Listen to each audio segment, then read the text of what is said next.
Hey guys, Ryan here. We have been going for over 400 episodes now with the Somewhere in the Skies podcast. Some of you have been there from the very beginning. Some of you met us halfway.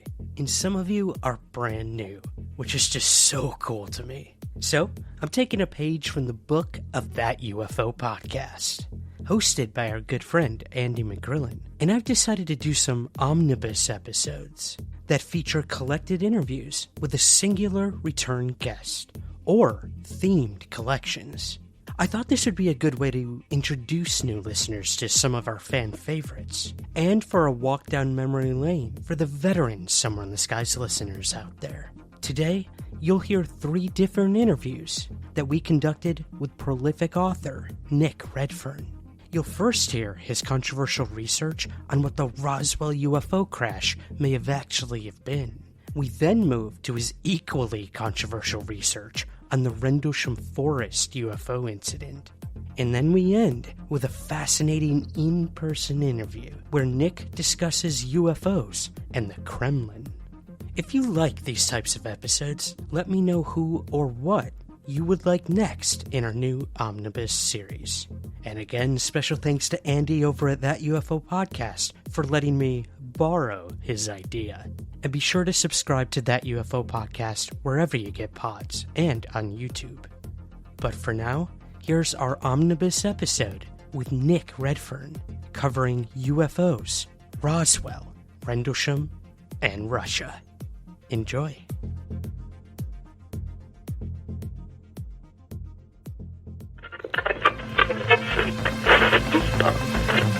You are now somewhere in the skies with your host, Ryan Sprague.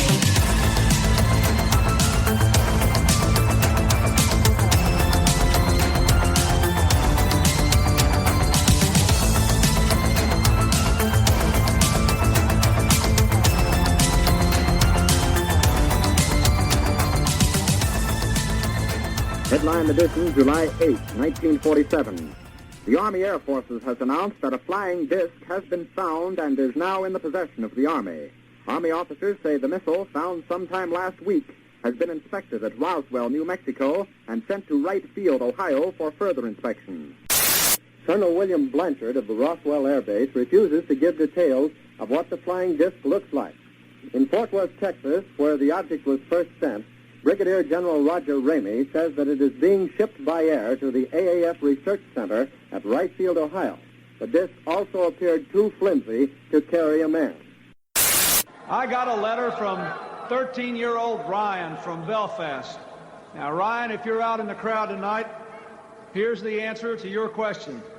No. As far as I know, an alien spacecraft did not crash in Roswell, New Mexico in 1947. And Ryan, if the United States Air Force did recover alien bodies, they didn't tell me about it either, and I want to know. We're confident once the report is out and digested by the public that this will be the final word on the Roswell incident. The conclusion of the first report left no doubt that what was recovered near Roswell, New Mexico in July 1947 was debris from a formerly top-secret Army Air Forces research project codenamed Mogul. Mogul was an attempt to acoustically detect Soviet nuclear blast and ballistic missile launches. In 1947, it was the misidentification of these radar reflectors that is most likely the famous flying disc. The final voice you heard was that of Colonel John Haynes of the U.S. Air Force in a press conference given at the Pentagon on June 24, 1997. In this briefing, Colonel Haynes gave what the Air Force considered the final determination on what crashed in the deserts of Roswell, New Mexico in 1947. After decades of first-hand witness testimony and endless theories on what happened that night, it became official that Project Mogul was to blame, but the public was not convinced. Countless inaccuracies arose from the Air Force final report, and the UFO enthusiasts remained steadfast that what crashed was and remains an alien craft with alien occupants aboard. But in 2005, a book was released that brought forth a new theory, far more complex than crashed UFOs or weather balloons. The book in question Body Snatchers in the Desert contemplated a highly confidential U.S. government-sanctioned program to conduct medical experiments on handicapped, disfigured, and diseased Japanese POWs, exploited as expendable victims by their captors and flown at high altitudes in advanced balloons and possible aircraft. When one of these missions failed and crashed to the ground, the Roswell incident may have seemingly been born. Today, I speak with Nick Redfern, the author of over 40 books on a wide range of topics, both Body Snatchers in the Desert and a new follow-up book, The Roswell UFO Conspiracy. Expanding on his original theories in the Roswell UFO conspiracy, Redfern brings forth more credible information and individuals to back up his ambitious claims, and sheds a whole new light, though rather dark, on the entire Roswell controversy. Could the most famous UFO event in modern history have been a sinister, top-secret project gone awry? And if so, does this shatter the entire UFO mythos that has wrapped itself around this case for over 7 decades? These questions, and many more, are laid out with today's guest. So, without further ado, let's get to our interview with Nick Redfern. All right, guys, today I am here with Nick Redfern. I have been following this man's work for so long. Half of my library here at home consists of his name. He is one of the hardest working people I know out there in ufology and everything in between. So, Nick, thank you so much for joining me on Somewhere in the Skies today. Oh, thanks a lot, Ryan. Thanks for having me on.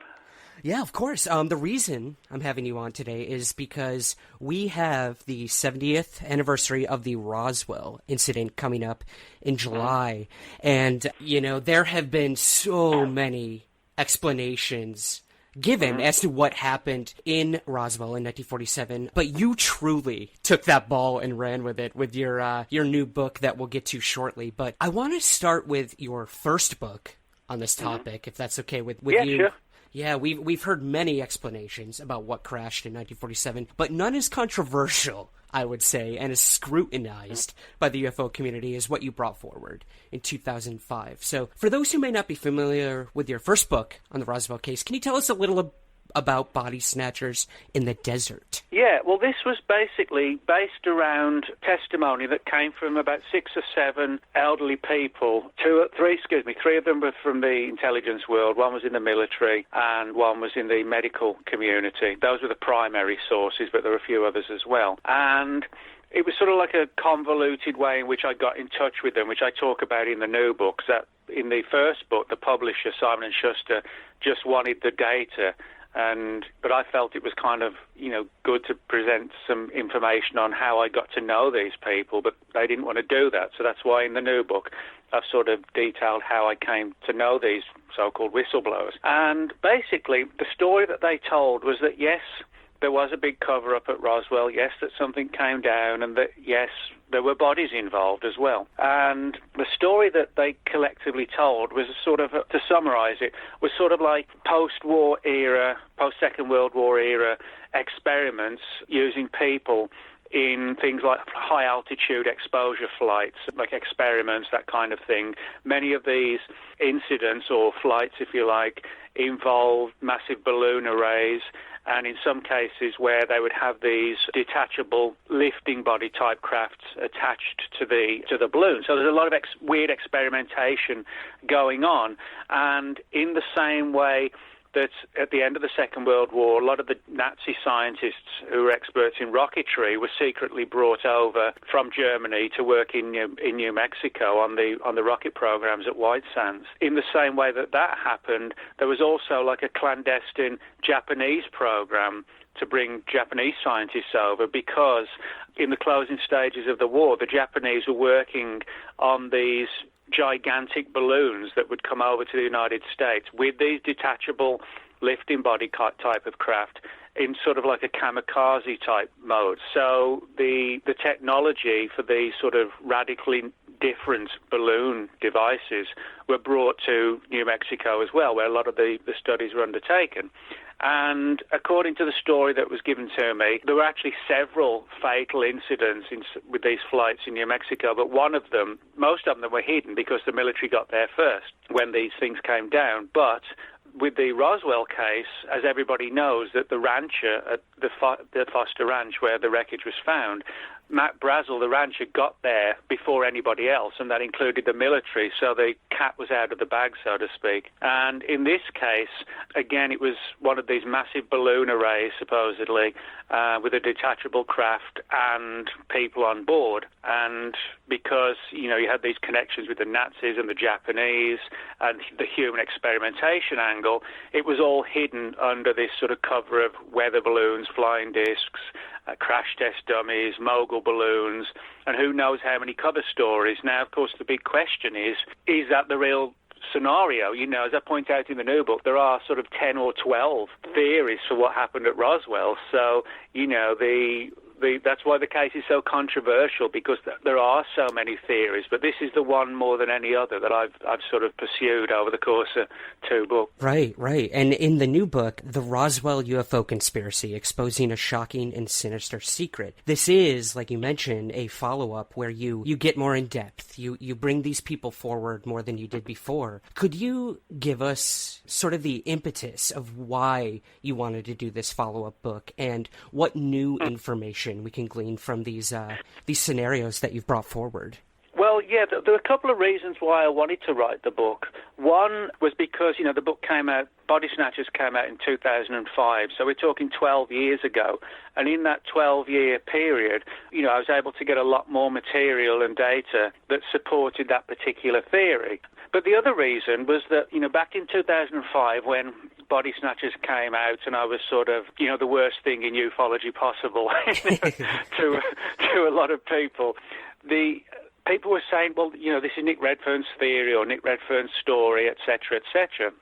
And I wanted to sort of put that to rest, because a lot of people either didn't know or just flat out ignored the fact that numerous people were actually given this story long before me, of this sort of Japanese component and the huge balloon angle and, people used in like guinea pig flights, that kind of thing. For example, Leonard Stringfield, who was a well-known researcher of crashed UFOs who died in 1994, he was given the story in 1990 and published it in 1991. In 1997, Popular Mechanics magazine published, which is a well-respected magazine, published an article stating that they had been told of a forthcoming release of documents which would show evidence of a Japanese equivalent of paperclip, and that the wreckage at Roswell would be shown to be a Japanese balloon inspired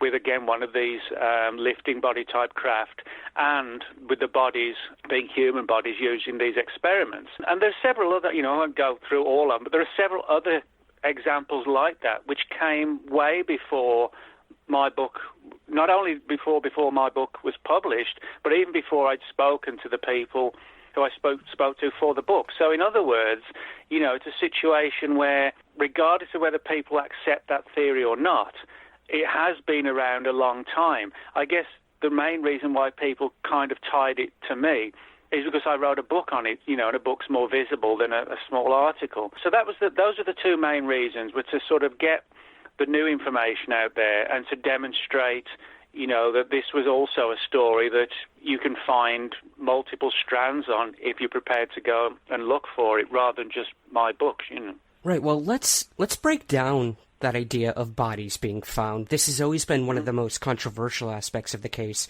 Yeah. Many first-hand, second-hand, third-hand witnesses have said they saw, mangled bodies that looked like they'd been deformed or destroyed in this crash. So in terms of these high-altitude experiments that you said about Japanese people, where did this information actually come from, Nick? Well, what happened was, and this is what I talk about in the new book, it's a little bit convoluted story, so I'll keep it kind of brief rather than sort of ramble on. Yeah. But in 1998, I wrote a book called The FBI Files, and it was a study of all the UFO files that up until that point the FBI had released through the Freedom of Information Act. A lot of those files concern UFO sightings at the Oak Ridge Atomic Energy Establishment in Tennessee. Now, whenever you write a book, people tend to contact you about their experiences. And I got a letter which came through Simon & Schuster, who were the publisher of the FBI files.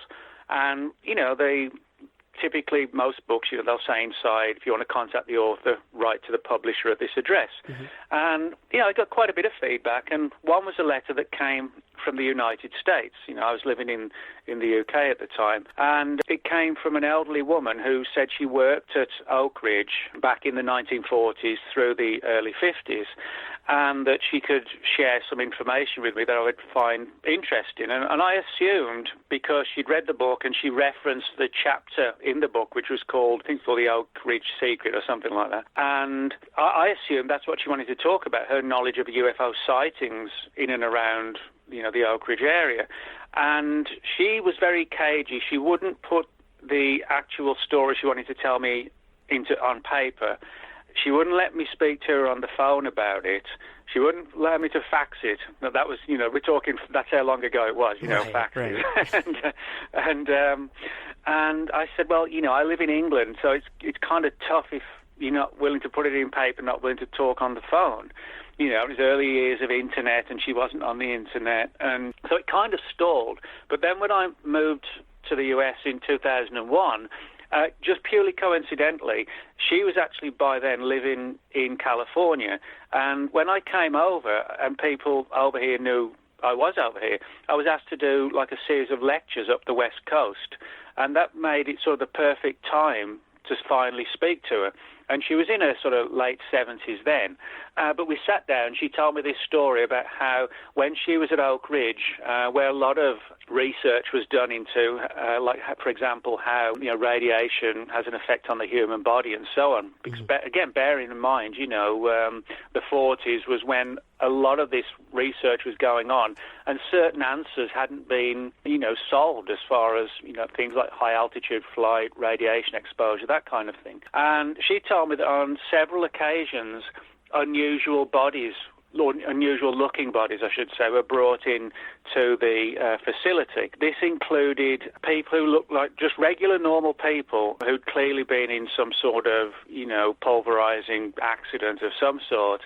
Others were Japanese people, and some of them were people who were clearly physically handicapped, who had genetic issues, and in some cases, there were some who had like extra fingers, some who had oversized heads, which again is like an established medical condition in certain, with certain syndromes. Mm-hmm. And the story that she got was that these people were actually taken from like hospitals and asylums and things like this and used in some of these high altitude flights.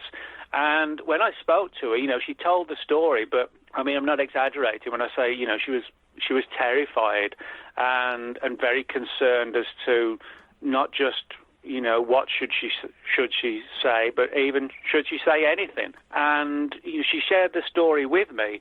Actually, I think it was her son-in-law brought her along to the meeting. And I said to her, well, this is an interesting story. Is there anything else you can add to it? And she actually knew three other people who were willing to talk. Now, as I point out in the book, I never was able to fully confirm how these people all knew each other, but they were all elderly people who all claimed to have worked in this particular field and had knowledge of it. So somehow, granted it's speculation, but somehow they clearly at some point in the past had been together, and spent time working together. And so then it was a case, she was able to put me in touch with those.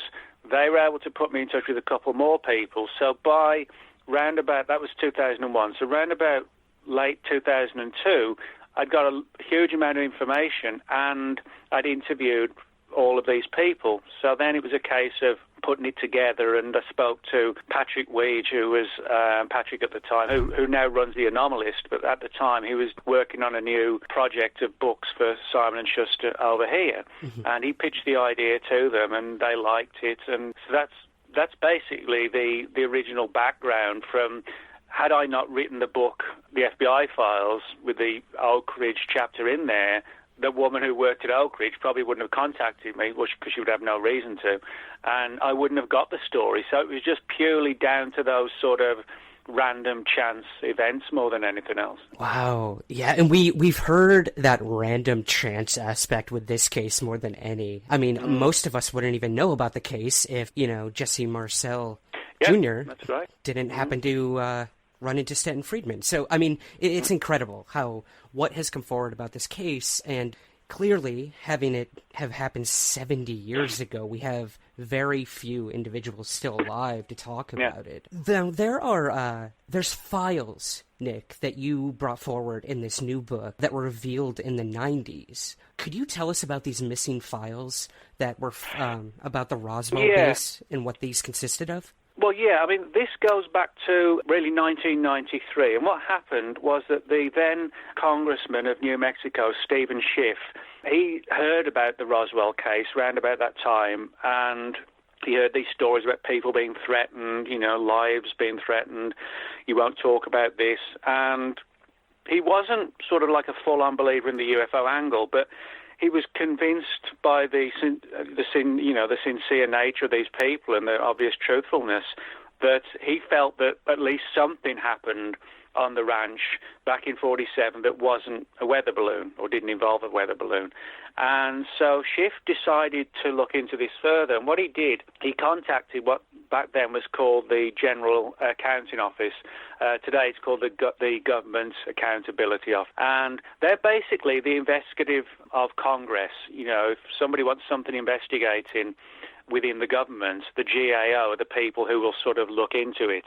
And Schiff approached the GAO and asked them to look into Roswell, to see if there are any files around, and that's exactly what they did. And the GAO is a very powerful organization, and they pretty much ordered every government agency of relevance to hand over any files that they might have, and that included the Air Force, the Navy, the Army, NSA, CIA, DIA, FBI, everybody was ordered to basically search their files for anything pertaining to Roswell. Now, nothing came up other than the one or two scraps of paper that have surfaced through the Freedom of Information Act that really don't, tell us anything. But during the course of the investigation, two interesting things happened. The Air Force, rather than just hand over any files that they might have, which turned out actually to be none, they initiated their own investigation and concluded that what came down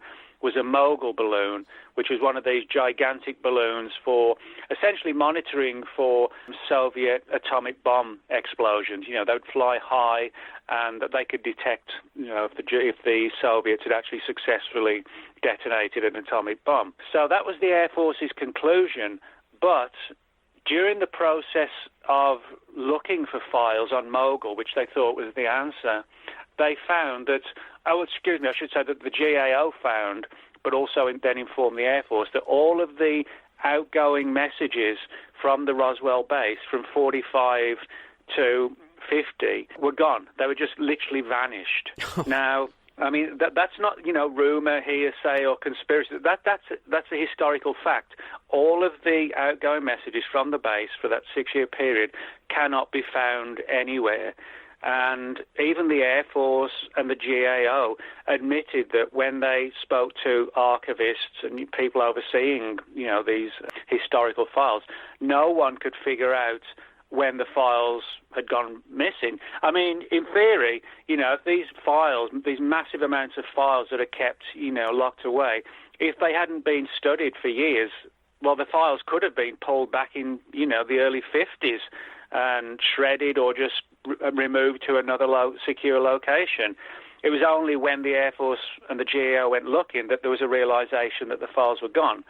So, I point out in the book, it could have been 50 years ago, it could have been 20 years ago, or it could have been, the day before the Air Force and the GAO descended on the archives, and somebody quickly grabbed them at the last minute. We just don't know. But for the UFO angle, people who adhere to the idea that Roswell was a UFO crash, they have said, well, that's evidence that a UFO came down because the files from 47 are gone. Well, yeah, the files from 47 are gone, but as I point out in the book, also the files from 45, 46, right through to 50 are gone. Now, what's interesting is that people I interviewed back in 2001 actually said that the Roswell event was the only one that really became known in New Mexico because the rancher got there first and, the cat was out of the bag.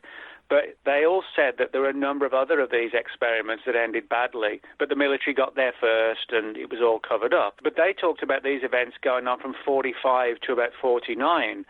So, as I point out, you could make a case that if this was just a UFO event out of the blue in 47, why pull the files from 45 and 46? But if, as the people I interviewed said, these experiments were going on from 45 till post-Roswell, then that actually sort of strengthens the idea of a series of secret experiments if you're going to take files that cover 6 years and which also cover 2 years before the crash itself. It sounds very intriguing and eye-opening when ufologists say, the 47 files from Roswell are missing, which technically is true. But when you say that it's actually the files from 45 to 50, then it actually presents like a different picture, or it can present a different picture. Exactly, yeah. And in terms of that, the secret experiments, could you tell us, Nick, these two individuals, Sheridan Cavett and Bill Rickett, how did they fit into this story of the secret experimentation aspect? Right, yeah. I mean, they were two of the most intriguing characters in the Roswell story. They're both dead right now, but they have sort of the distinction of being the two guys, along with Jesse Marcel, who were actually out at the ranch before, the main military cleanup occurred. What happened was that the rancher, Matt Brazel, found this strange wreckage, went to the local police, and in no time, it reached the eyes and ears of the staff at Roswell. So initially it was somebody's just found something on this ranch, and obviously the people at Roswell, if the experiment story is true, then certainly the people who were ordered to go out, Marcel, Rickett, and Cavett, they weren't cleared to know, what was going on. They just went out there and found this strange wreckage. Now, there's good evidence that at one point, after Marcel had gone back, Cavett and Rickett went out together, just the two of them, and found not just the strange wreckage, but with Brazel in tow, who was showing them around the area where he'd found things that had come down, that they also found a solitary body. And this was a couple of miles from the site where you have all this strange foil-like material on the ground. And then, reportedly, there was another site where there was the remains of some sort of vehicle that had come down. Now, over the years, Bill Rickett, did open up a little bit, and Stan Friedman spoke to him in the mid-'80s, and he talked a bit about his knowledge of Roswell and how he went out there, but he kind of totally clammed up. He was almost like a deer caught in headlights when Stan brought up the issue of bodies, and all he would say is, well, there are different aspects of security or different levels of security relative to Roswell, and there are certain levels that I can't talk about. So he was really concerned, and Cavett, who was actually one of the intelligence guys at the base, he was someone who also was very, very careful not to bring up the issue of bodies, and when it was brought up with him, he reacted very sort of, in a hostile fashion. Now, Rickett and Cavett, even more than Marcel, because he just, all he saw was the initial field of wreckage, and then he drove back, and then it was after that Cavett and Rickett went out. So in other words, those two guys, Cavett and Rickett, and the rancher Brazel, really were the ones who were there first and knew what was going on. Now, Cavett, in 1994, was actually interviewed by the Air Force as part of its investigation into the possibility that it was a mogul balloon that came down. And they flew out and then drove to his address. And Colonel Weaver, who was responsible for the mogul report, interviewed Cavett in his home while Cavett's wife Mary was there as well. Now, the interview is actually contained in a huge Air Force report which runs to about 1,000 pages. I'm not kidding. And the interview is in there as one of the appendices. And it talks about how Colonel Weaver was asking Cavett, well, what did you see? And he said, a weather balloon. And weather balloons, they're tiny. You know, you could fit one in the trunk of your car. Right. You know, you could probably put it on the front seat if you folded it up. You know, Yeah. The weather balloons are very small. And the problem is that why the Air Force concluded that it was a mogul balloon that came down was because mogul balloons were massive. They were like gigantic arrays, which were literally like 600 feet long. I'm not kidding. That's how big they were. So the Air Force's conclusion, which does make some sense, is that it would have to be a gigantic balloon and not a weather balloon, you know, to explain this massive field of debris. But Cavett would not have any of that. He said, nope. He said it was just an area of about 20 feet and it was a weather balloon. And even Marcel, you know, and even Rickett said, no, you know, it was a field just strewn with this stuff, you know, for literally like 600 feet. But Cavett, even when he was speaking to the Air Force decades later for this report, he just would not say anything about, or he wouldn't endorse anything other than it being a weather balloon and that it was roughly about 20 feet of materials, foil, and that was it, and there was nothing else to it. Now, some people have painted the Air Force as the bad guys in all this, you know, that they were lying and covering up the UFO crash or whatever, but I don't believe that's the case. What I think is that the Air Force legitimately went looking, couldn't find anything at all relative to Roswell, but came up with what they felt was the best answer, which was the mogul balloon. They admitted, you know, they couldn't find any proof of that. But so I think the Air Force legitimately and honestly did a search, but came up empty-handed, thought it was concluded it was a mogul balloon. That was their best estimate. And Cavett would not even endorse that. He wouldn't even go as far as to say it was a mogul balloon. He just rigidly said, no, sorry, no, it was a weather balloon, which of course doesn't make any sense when everybody else is talking about this huge field. But the last most important thing about Cavett is that Tony Bragalia, a researcher who looked into this, spoke with Cavett's family, etc., and found out that in his sort of last dying days in the 90s, that Cavett refused pain medicine because he was fearful that he might say something, you know, in sort of like a foggy state, you know, on powerful pain meds. Mm-hmm. He was worried or scared, actually, that he might say something and reveal what he knew. And he actually, you know, you think of somebody who's dying and they're in pain, to actually avoid taking pain meds because of worrying about something that happened back in 47, and he's telling the Air Force it was just a weather balloon. You know, it seems to me that Cavett went to the grave knowing exactly what happened, but was clearly still answerable in the 90s to some higher organization that, you know, even sort of outweighed the Air Force and their investigation.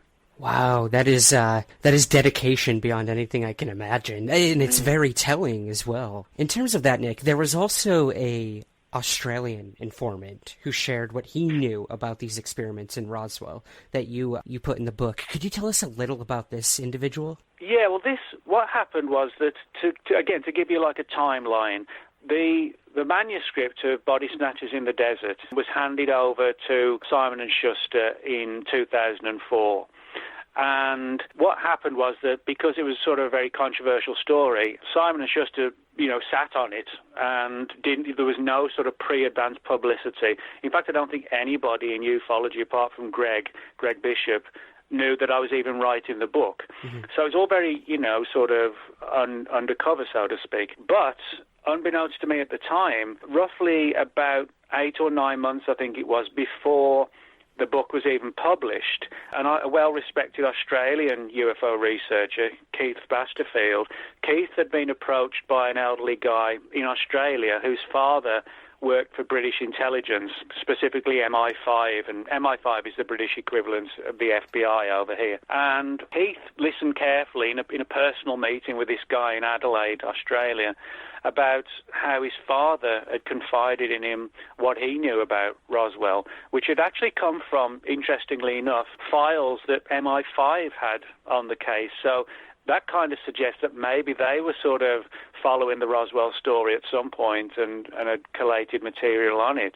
But the story that Keith was told was extremely similar to the one that was given to me way back in 2001, and it basically involved, as Keith told me later on, and I actually spoke personally as well with the source too. And what basically happened, he said, was that there were a lot of these strange experiments going on in New Mexico in 47 and the post-war era, which involved these gigantic balloons, again, which would have, in some cases, like these lifting bodies attached to them. Others, they were sort of just high-altitude balloon flights. And in some of these flights, we know from the historical record that animals, small animals like mice and rats were flown in some of these balloon flights. Mm-hmm. In other cases, they even used larger animals like apes and pigs.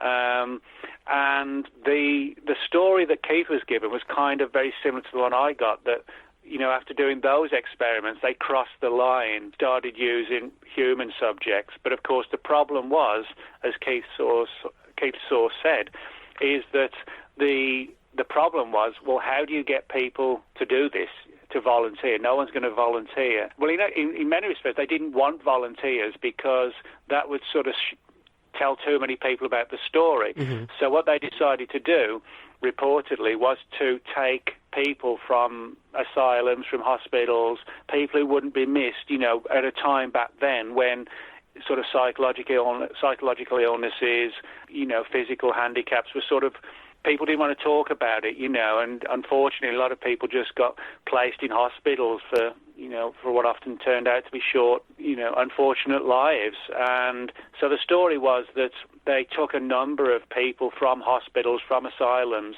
and used them in guinea pig experiment. And the one that came down on the ranch, Keith's source said, was almost like an identical story to that told to me, of two devices, like a balloon and a craft.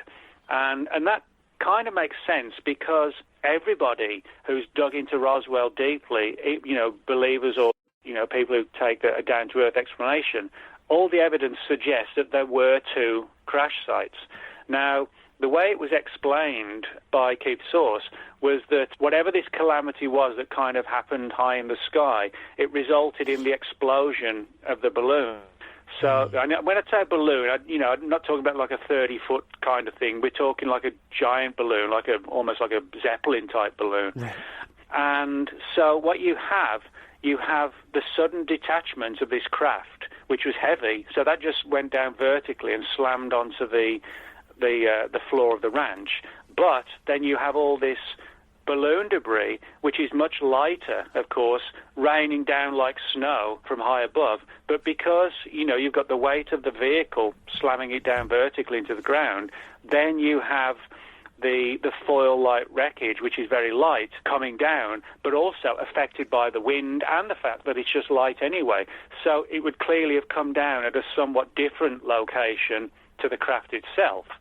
So that's why at the one location where Mac Brazel initially went out, you had this huge field of foil from this gigantic balloon, but then you have the craft itself at another site because of as I said, the differences of weight and trajectory from the wind, when you've got a craft versus balloon wreckage. Right. And then, of course, both sides of the story, UFO versus secret experiment, pretty much everybody accepts that there was possibly one survivor.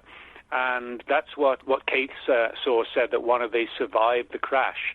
And also, the UFO side of things, everybody pretty much agrees that, there's a lot of testimony suggesting, again, that one of the people, beings, whatever you want to call them, survived. So, there were a lot of parallels between Keith's story and his source's story. And what happened was that when Body Snatchers came out in July 2005, some point after that, Keith read the book and he was like, well, this actually sounds just like the story that I was given sort of, a year before, even down to some really pinpoint issues, that were so close that it was clear to me that Keith's source, his father, I should say, and the ones I interviewed had read near identical files. So, that's something that was sort of, pretty significant and which I include in the new book, and then that sort of then developed into other aspects of sort of following up on that story and then trying to figure out where the survivor was taken,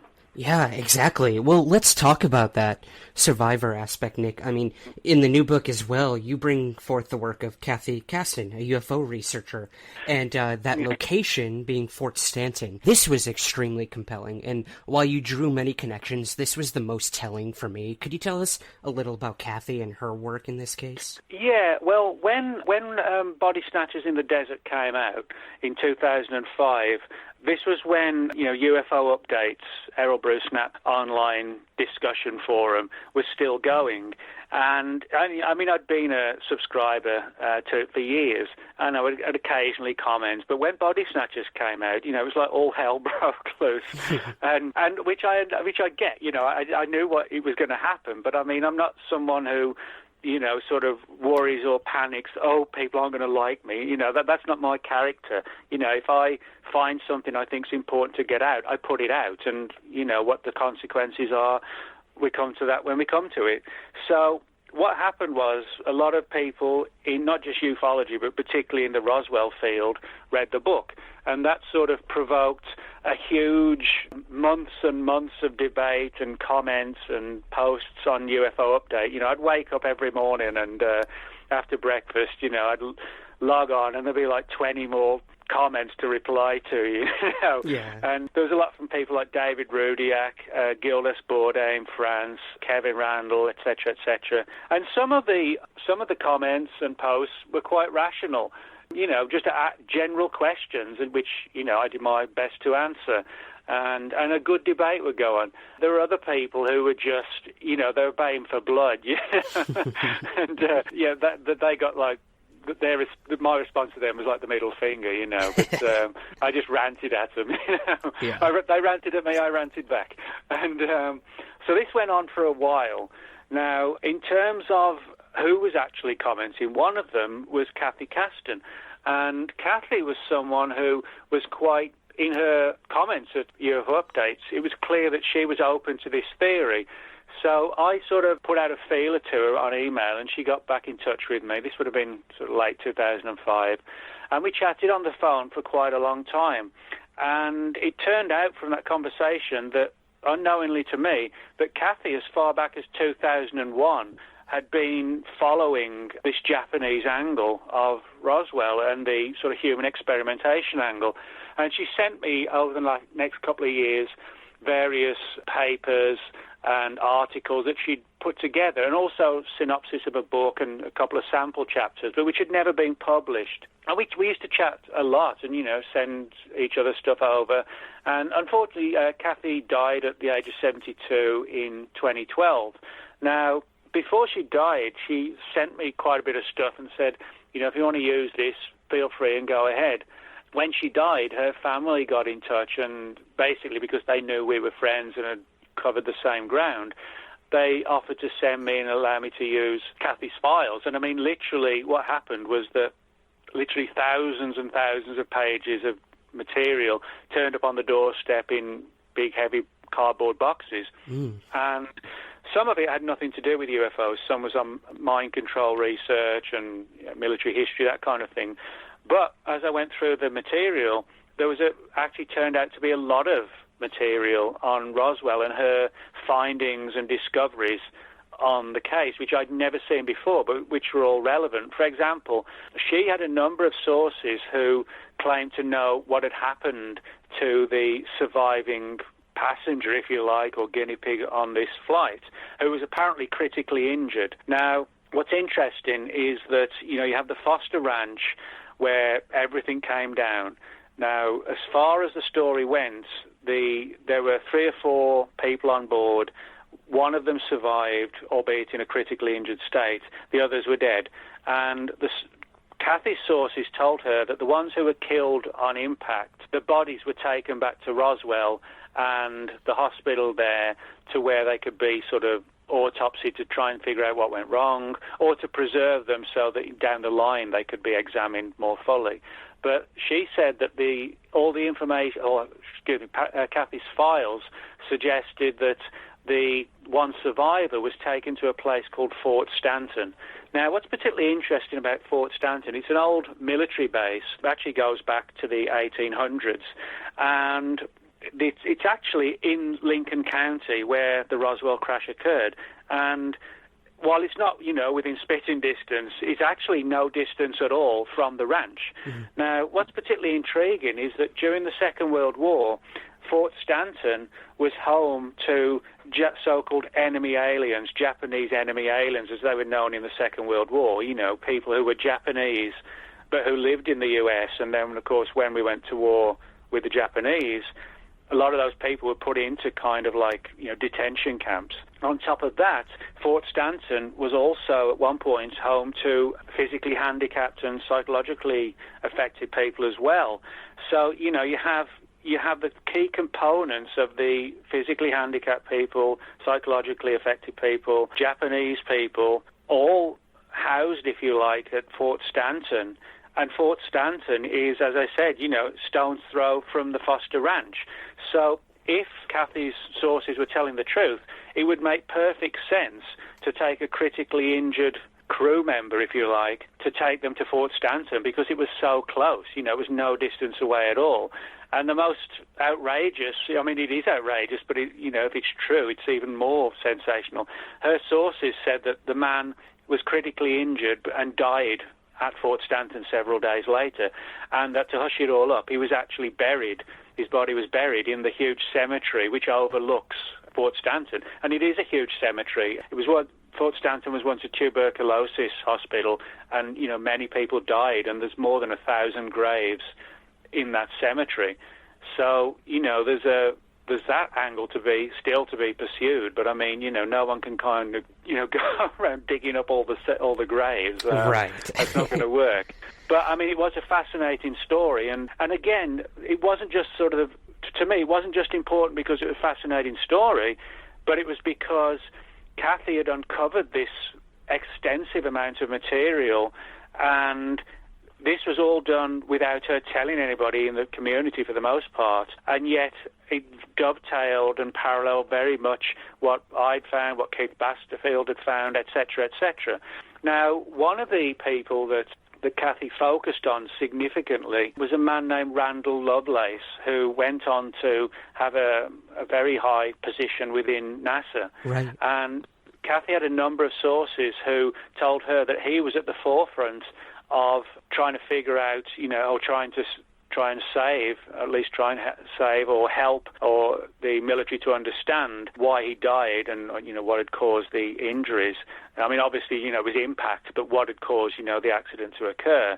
And reportedly that Lovelace was out at Fort Stanton within hours of the military coming across the craft and the bodies, and was asked to sort of, offer his opinion such as it could be, under the circumstances.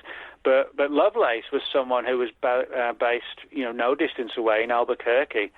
And he was someone who was at the forefront of early research into high-altitude flights, understanding how, the development into the space race, as to how that would affect people. And as I said, he did become a major figure in NASA.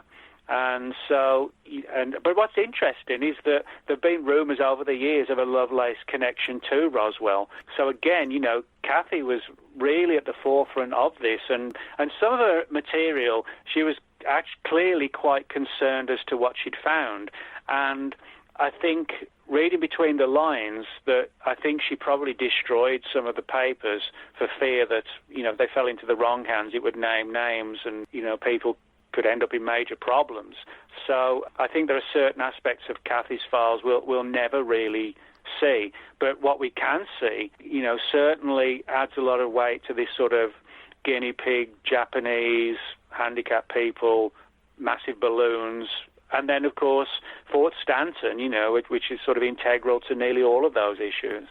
All of this, Nick, all of this is extremely compelling, and personally I feel it very logical. But there are those who I'm sure you've heard from, and within the UFO community, who will argue the artifacts that were found at the crash site, having hieroglyphics, some sort of alien writing found on this, or even the memory foil that many say that they found on site. Could you tell us a little about these artifacts and not your argument, but the controversy surrounding what you've brought forward and the original testimony? Yeah, well, yeah, I mean, one of the main issues that people talk about is, this reference to strange writing or hieroglyphics or messages, however you want to term it, but some sort of what were clearly, like hieroglyphics of some type on some of the wreckage. Now, people have suggested, the Air Force had an explanation for this. They said that some of the balloons they sent up had this sort of scotch tape on it, which had, and the company that made it for them, for no particular reason, they would put all these little emblems and designs on. But the way it was described, it doesn't actually sound like hieroglyphics or, some strange language or whatever. So that angle, I don't think, is the answer. Now, people have suggested then, well, maybe it's alien hieroglyphics, alien writing, which is an area that Greg, mentioned earlier, Greg Bishop, has a lot of interest in the whole alien writing angle, and not just in relation to Roswell, but certainly in relation to Roswell too.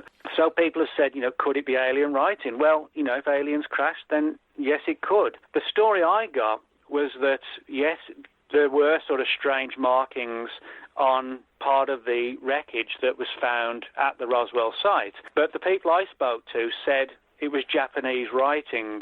And I said, well, how does that equate? Wouldn't they not realize that? And, they basically said, well, little ranches out in New Mexico. It's kind of like almost like condescending. It was said to me like in a condescending, insulting way, but basically saying that, well, people who lived out there wouldn't have known what Japanese writing looked like. Whether or not that's true, but that's the story that I was told. And I said, well, why would there be Japanese writing on some of these balloon parts? And they basically gave me an answer kind of similar. It was kind of pretty much an identical, or at least similar scenario, in the same way that, when in the Second World War, when the Allies were sort of dropping bombs on the Germans or whatever, if they would drop a bomb, before they drop it, they would take chalk on board the plane and they'd write, "Take that, Adolf," on the bomb, you know what I mean? That kind of thing. And the people I spoke to basically said they were although they were brought over to work on these programs in New Mexico, they were still kind of proud of the Japanese people were supposedly still proud of what they were working on, even though they were sort of forced to work, over here. And so they would leave their own little trademark messages on the balloons, that kind of thing. Now, whether that's true, I don't know. But if it is true, then it answers the question. If it isn't, then somebody has still gone to sort of a long way to try and present a down-to-earth explanation for the writing. Do you see what I mean? So, you could, obviously the people who fully adhere to the idea that it was a UFO crash are going to say, well, no, it was alien writing. But on the other hand, it is a fact that when bombs were dropped in the war, the guys on the planes did write little messages, or they'd put a note to their girlfriend, that kind of thing, just as sort of I guess it sort of helped morale, that kind of thing. So maybe, if there was a Japanese contingent and they were building these balloons and they were kind of perceived as they're our balloons, maybe they would have left messages of who knows what on these devices in the same way that we did, but for different reasons, Now, the other angle is the whole issue of the so-called memory metal, the idea that a lot of this strange foil that was found, when you wadded it up, it would sort of spring back to its original form. This for a lot of people is the one thing more than anything else that really kind of suggests to them, at least, that what came down, was some sort of alien spacecraft, a UFO. Now, you can look at this from two perspectives, that is literally what it was, but there is another angle on this. Now, up until sort of 46, 47, a lot of the balloons that were flown by the military in New Mexico were polythene balloons, that goes for the weather balloons and things like that. But by early 47, they were also researching polythene balloons, but which were laminated with aluminum. Now, these polythene balloons, which were laminated with aluminum, when you squash them together, you know, if you took a sheet of paper and you wad it up in your hand, it stays as like a ball of paper, you know. Mm-hmm. But the polythene balloons, because they had this sort of rigid this aluminum coating on them, when they wadded together, they did spring back. Now, granted, they didn't spring back to where there was not a single line or crease, etc., which is what some of the witnesses said with the Roswell wreckage. But the fact is, it did bounce back to, you know, its original shape because it was so springy because of the aluminum coating on the polythene. Now, whether or not that explains it, you know, when you look back, that some of this testimony came from 30 or 40 years later, and they remembered wadding this up and then it popping open. I think it is interesting, whether people agree with me or not, but it is interesting that those polythene aluminium laminated balloons actually weren't around in sort of 45, 46. So if anybody had seen a weather balloon come down in 45 or 46, it would just look like a polythene balloon. It was specifically a year or so later that these aluminum ones started to surface within only the military, and so people would not be familiar with this new type of coating. So, you know, you could make that argument that might explain the legends, you know, of the memory metal of this strange foil bouncing back to its original state, because, as I said, in 45 and 46, people hadn't seen anything like that. It was brand new after that era, after that period. See, that's really interesting, Nick. I mean, we always hear extraordinary claims deserve extraordinary answers, and it seems that with all of this, you've been able to cover every aspect of what it possibly could be, and the fact that, let's say hypothetically, this had nothing to do with aliens and ET presence crashing on the planet. Where do you think, with all this information that you've been given, that you've brought forward, where do you think this leaves us today in terms of the Roswell incident, one of the most prominent cases we have to depend on in ufology? Well, I think, you know, there are a lot of potential issues that could surface if the theory is proven. I mean, right now, even I have to admit that it's a theory or a concept because we don't have solid proof that it was a human experiment. But then again, we don't have proof that it was a UFO.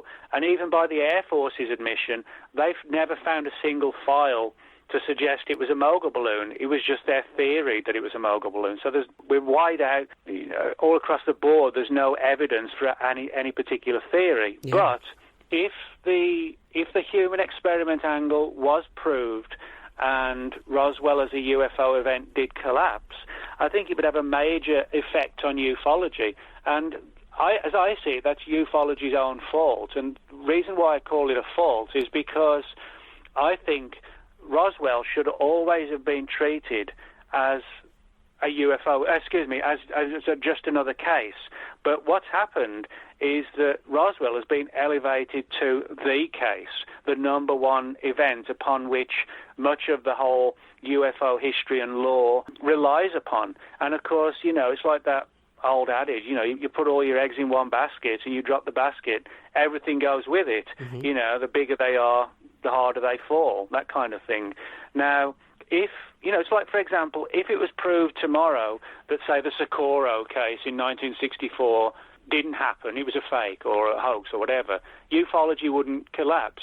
Even if, say, a prominent abduction story fell apart, people would say, well, there's still plenty of other good abductions. Yeah. But if Roswell collapses, and because it's been so tied to things like MJ-12, Area 51, back engineering, you know, dead aliens at Wright-Patterson, if Roswell collapses as a UFO event, a lot of all that, the rest of the history and the lore surrounding ufology and crash UFO stories could also collapse.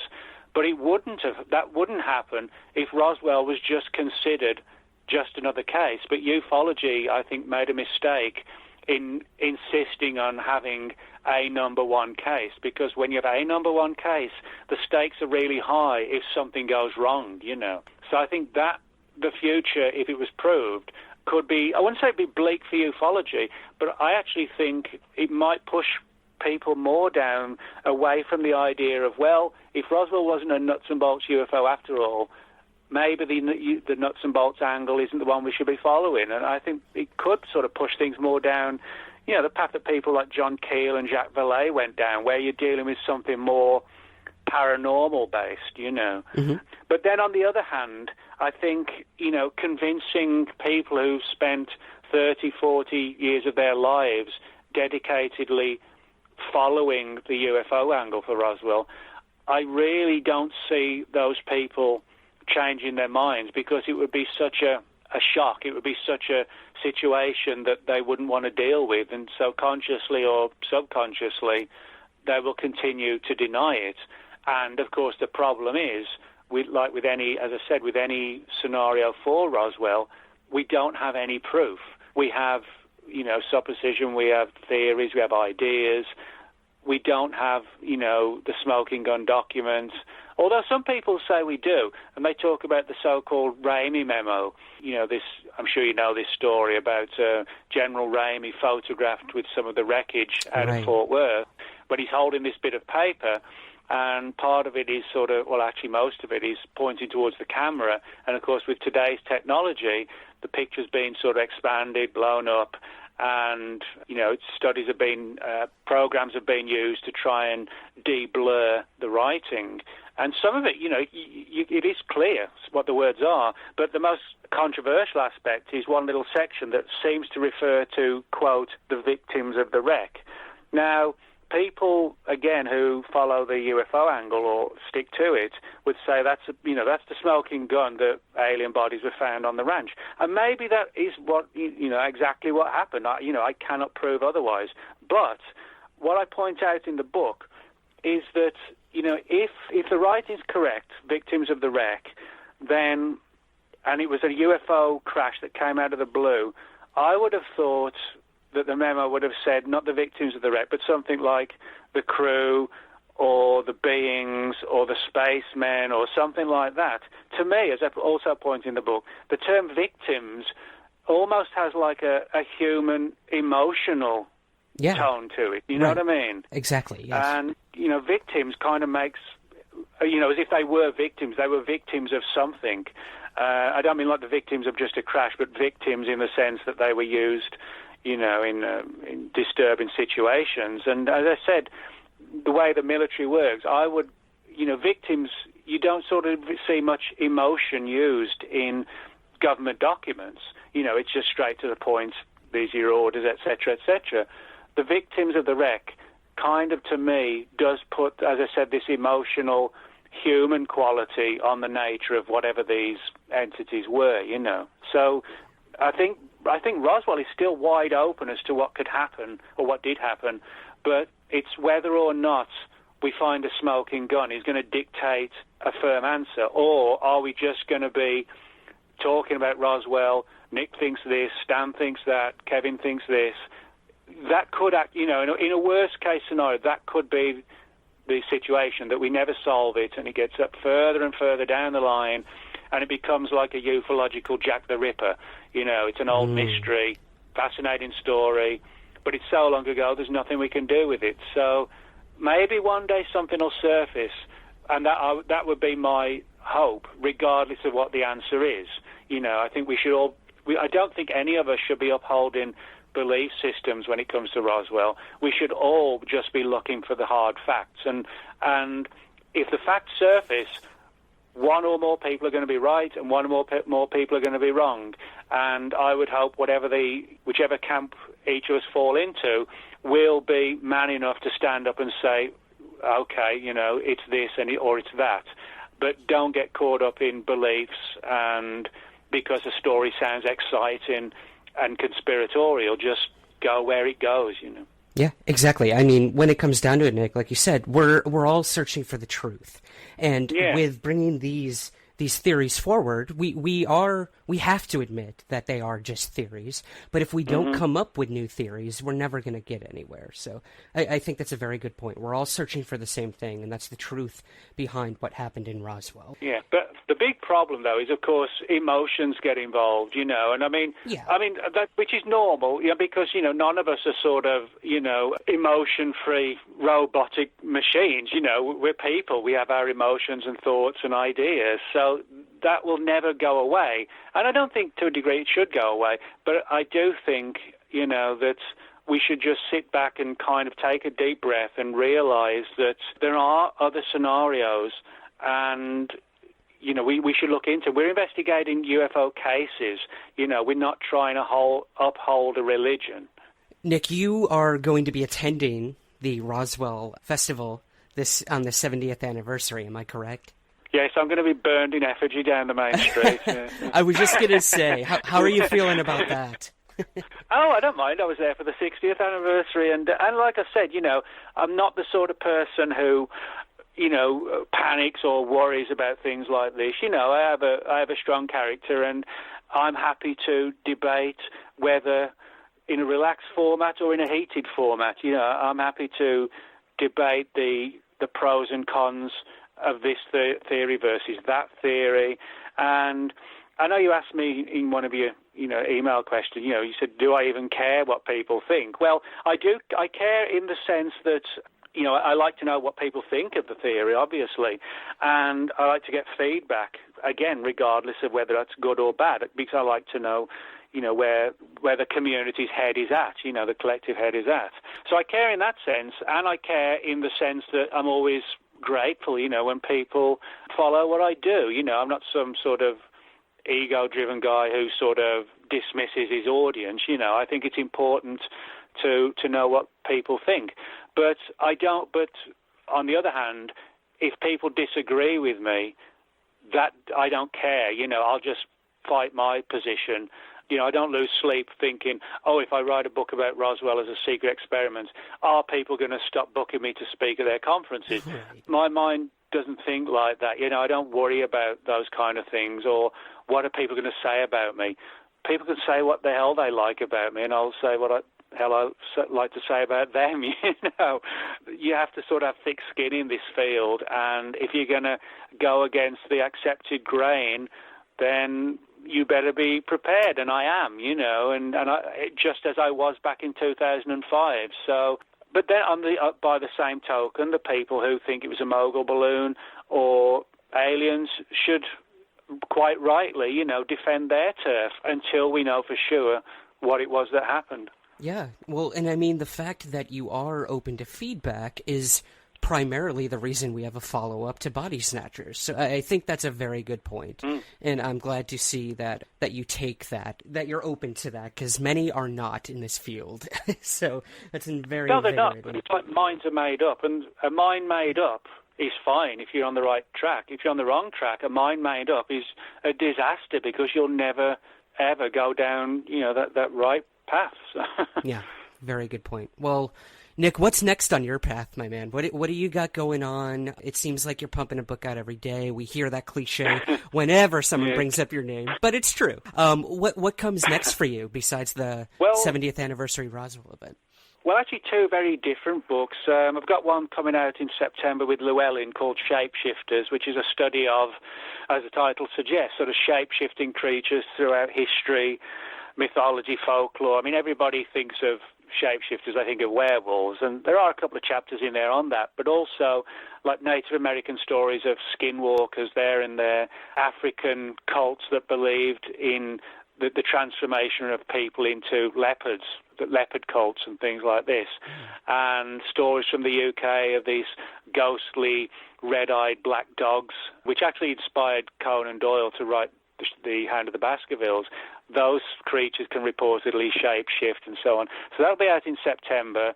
And then in February, which is not too far away, I guess now we're halfway through this year, I've got a book out on the entire Slender Man controversy called The Slender Man Mysteries. And it sort of covers issues of, although the Slender Man was created for the Internet and on the Internet, it seemed to have sort of strode out of the internet into the real world. So the book covers angles such as, could the Slender Man be like a tulpa, a thought form come to life as a result of all the people who follow the stories? Or is the internet becoming sort of self-aware and creating these images? Or are we living in kind of like a Matrix world where, the Slender Man has now been inserted into the Matrix that we're living in the same way they did in the movies? They almost have their equivalents with the agents, these sort of emotionless guys in black suits who are inserted into the movie version of the Matrix. So it covers a lot of things like that: tulpas, the Matrix, virtual reality, what is reality, can dreams, can things created in dreams sort of stride out into the real world? So, and of course a lot of case reports as well of the Slenderman. So. Oh, very interesting. Yeah, the idea of thought form has always really been interesting to me, so I'm definitely looking forward to that.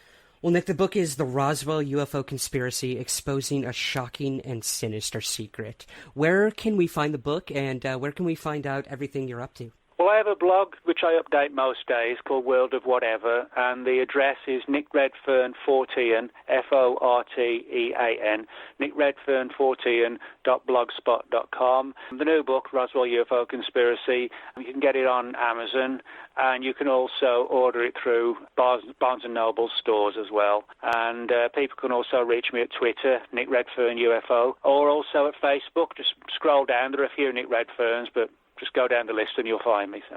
Excellent, man. Well, all things considered, if you survive this Roswell anniversary, I'd love to have you on again, my man.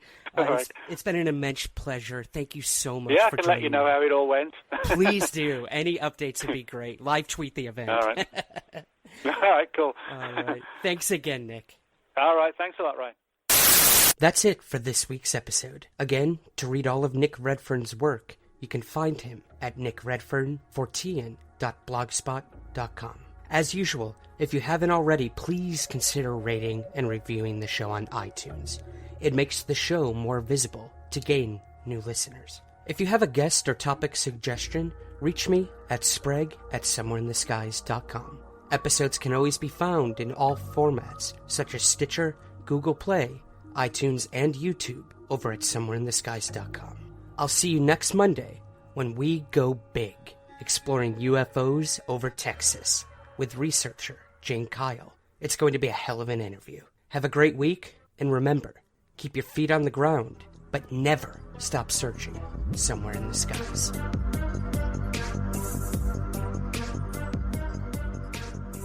Somewhere in the Skies is part of the Somewhere podcast universe. Please take a moment to rate, review, and subscribe on Apple Podcasts and Spotify.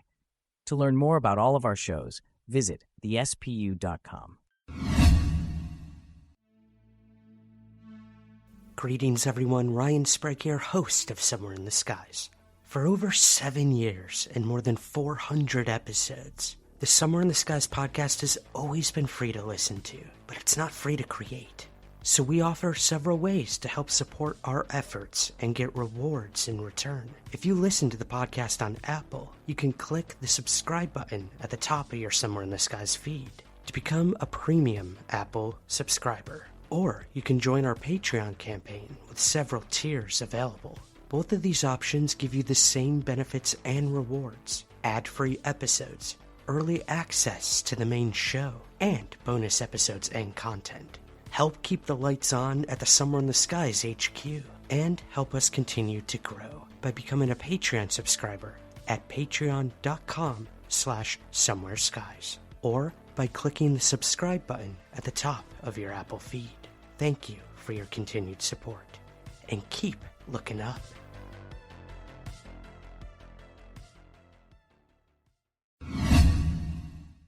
Today on the show, prolific author Nick Redfern returns to talk all about his latest book, The Rendlesham Forest UFO Conspiracy, a close encounter exposed as a top-secret government experiment.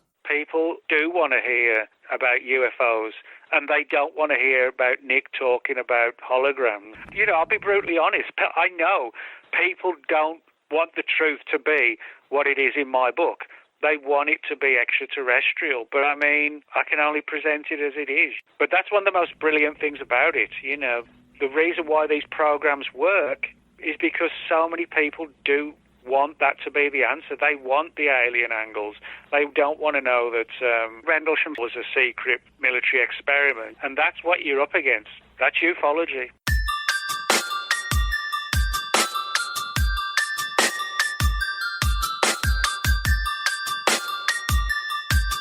This is Somewhere in the Skies with Ryan Sprague.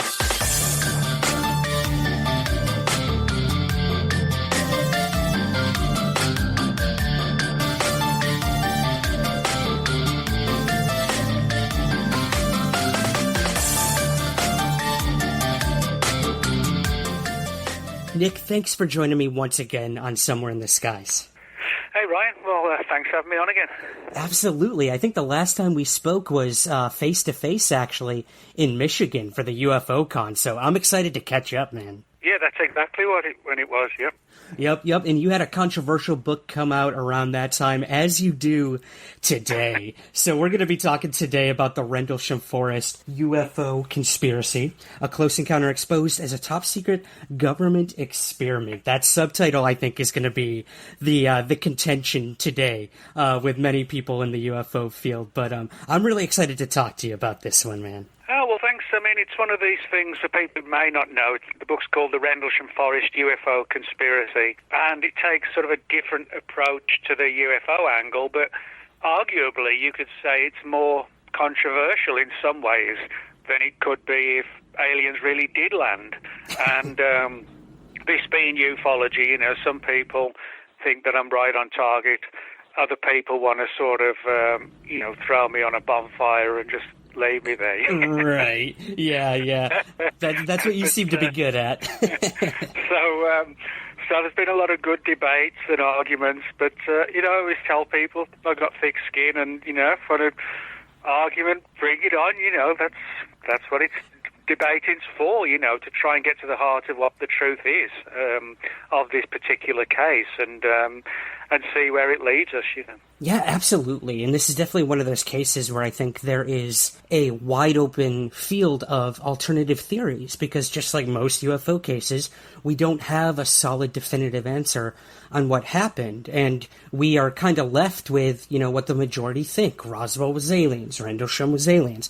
But when you start to really look at these things and look at it with a fresh perspective, I think these theories you're bringing forward have a lot more truth to them than I think a lot of people are willing to accept as true believers of a ET kind, I would say. But before we even get to that, Nick, you're probably sick of answering this question, but for some of my listeners who may not be too familiar with the Rendlesham case, could you maybe give us kind of the 101 rundown of what Rendlesham is and what the original event was all about? Well, it began latter part of December 1980, quite literally over the Christmas period. And Rendlesham Forest is a large area of forest in the county of Suffolk in England, and it's near if you look it up on the map, it's close to the east coast. And it's a very intriguing location because all around that area you've got, or you used to have at the height of the Cold War, a number of British Royal Air Force bases which actually had leased out to the United States. And so although the bases that were the two bases involved in the incident, Royal Air Force Bentwaters and Royal Air Force Woodbridge, although the events occurred on UK soil, the bases themselves were actually staffed by US personnel largely. Not completely, but largely. So we have this situation where you've got military on both sides, the UK and the US, in varying ways being involved. And the story is that around 26, 27 December 1980, and the numbers are actually sort of a little bit vague because over the years people have come forward to say, well, something else happened on the third night and on a fourth night, and there are stories about and just over the Suffolk border, there's another county there called Norfolk, and there were rumours of another experiment going on there as well on one of the same nights. So we don't, admittedly, after 40 years, there are some things we don't know about it, apart from the fact that the case was almost unique, because if you think about it, most UFO events, somebody sees something and they take a picture or they just see it and, tell somebody. This is really different because it wasn't here 1 second and gone the next second like so many UFO cases.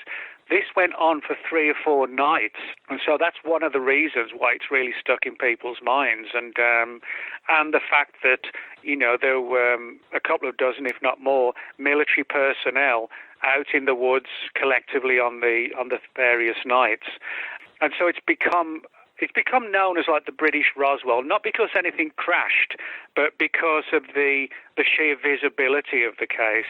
And also the fact that, it involves so many military people. So that's essentially the story. And what the people saw, the guys saw, was sort of lights in the sky, beams of light, kind of like a red pencil laser light, things like this, and reports of some of the witnesses seeing what looked like a craft, and there was this sort of strange mist as well in the woods. So everything about it was sort of really weird and atmospheric. Right, super trippy almost. And I mean, that kind of comes with the territory of Rendlesham Forest. So before we even dive into some of these theories on what could have landed there, if anything landed there, I know you've done a lot of research into Rendlesham Forest itself with a lot of the folklore and history to this place. And I was wondering, would you mind touching on kind of the stranger aspects of this forest before we even dive into the event? Yeah, sure. Well, there's 2 sides to this. One of them is sort of the conspiracy angle, and by that I mean that a lot of people who've heard of the case and have heard of Rendlesham Forest, they may not know of the sort of history of secret projects of varying ways that have actually occurred in and around the area. For example, in the early 1930s, the British government secretly created a new program to develop radar, and it was called the Tizard Committee. And this was when radar was really in its infancy. And this occurred, as I said, it was set up in the 1930s and continued through the Second World War. Not too far from Rendlesham Forest, there's a little village called Shingle Street, and there have been rumours for years, in fact decades, that a contingent of German troops tried to secretly invade the UK from the East Coast, and they were all killed by some sort of technology that literally set them all on fire as they started to get onto the beach. And there was, in the 1960s, there was a top-secret radar operation called Cobra Mist, which also operated out of there as well. And also Marconi had a presence in the same area. Now, to put this into sort of the stark reality of it all, the Tizard Committee, Cobra Mist, Shingle Street with the strange deaths, and all the various other radar programs and so on, and the Marconi company as well, and all of these facilities, all of these classified programs, all took place less than 11 miles from Rendlesham Forest. So in other words, a lot of people think Rendlesham Forest is just this regular forest and something once happened there that was weird. Well, weirdness is sort of Rendlesham Forest's middle name, going right back to the 30s. Now, there's the other side of it, which is more of a supernatural side, I guess. There are legends of sort of like phantom black dogs, as they're known in the UK, sort of ghostly phantom black dogs roaming around the woods, and large Black Panther-type cats and ghostly figures. So everything about Rendlesham Forest is kind of weird. But for me, the most important thing, I guess, in terms of the historical aspect of it all, is the fact that, like it or not, the fact is that that entire area has been subjected to top-secret programs, for not just for years, but for decades. And I think that's an important thing when you look at the location and you look at the history. It doesn't become too difficult. It's not too much of a stretch to say, well, if there are 4 or 5 top-secret experiments going on in that direct area from the 30s to the 80s, then why not run a similar program in the same area again, in relation to like a UFO-themed experiment as well.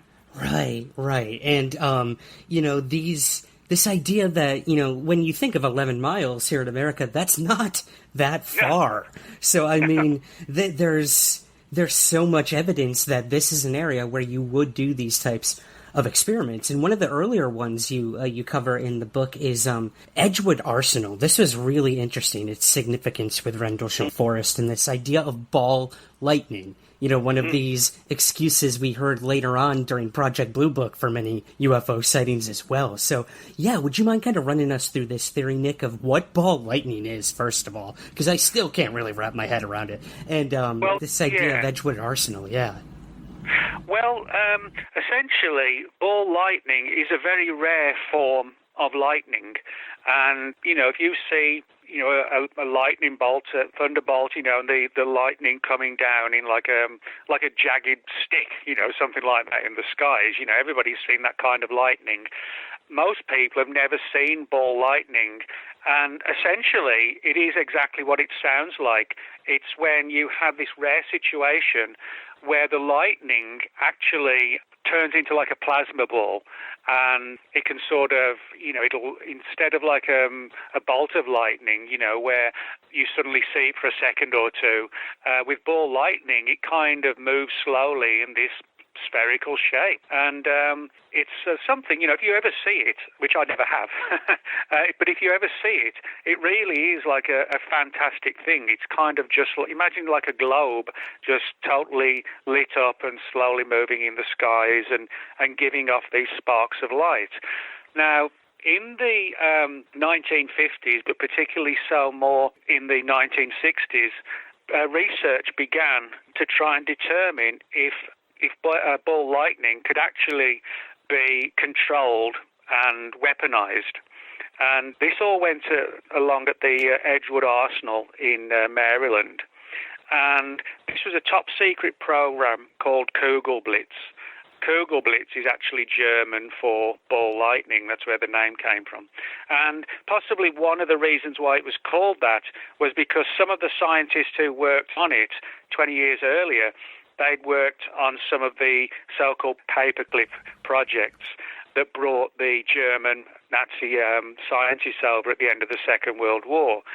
So a lot of controversial and top-secret research was going on at the Edgewood Arsenal. And as I said, the plan was to try and see if ball lightning could be weaponized. That's to say, could it be directed using technology, including laser beams, to direct ball lightning at the enemy. In other words, you could do away with tanks and missiles. You could literally use ball lightning and, arguably create even more damage to the enemy.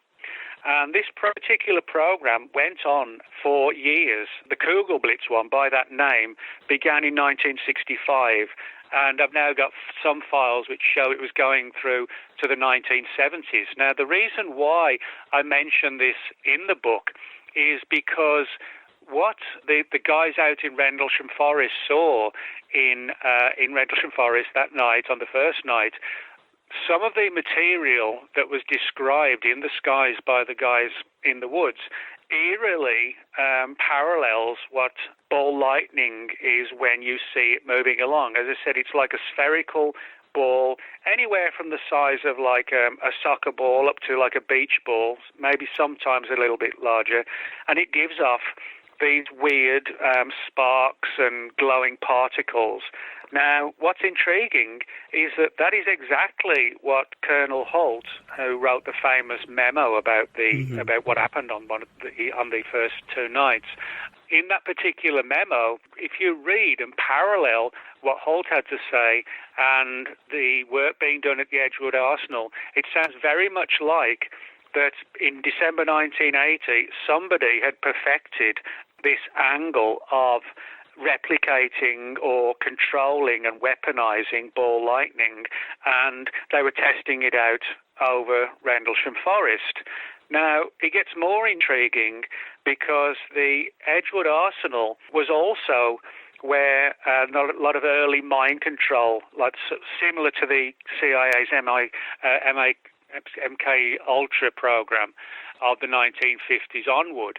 So when you've got a facility that is working to create ball lightning, which in the sky kind of looks just like a UFO, and at the same place they're also doing top secret research into MK Ultra type investigations and experiments to manipulate the human mind, etc., etc., then you realize, and this was all going on at the same time. That's an important thing to note as well.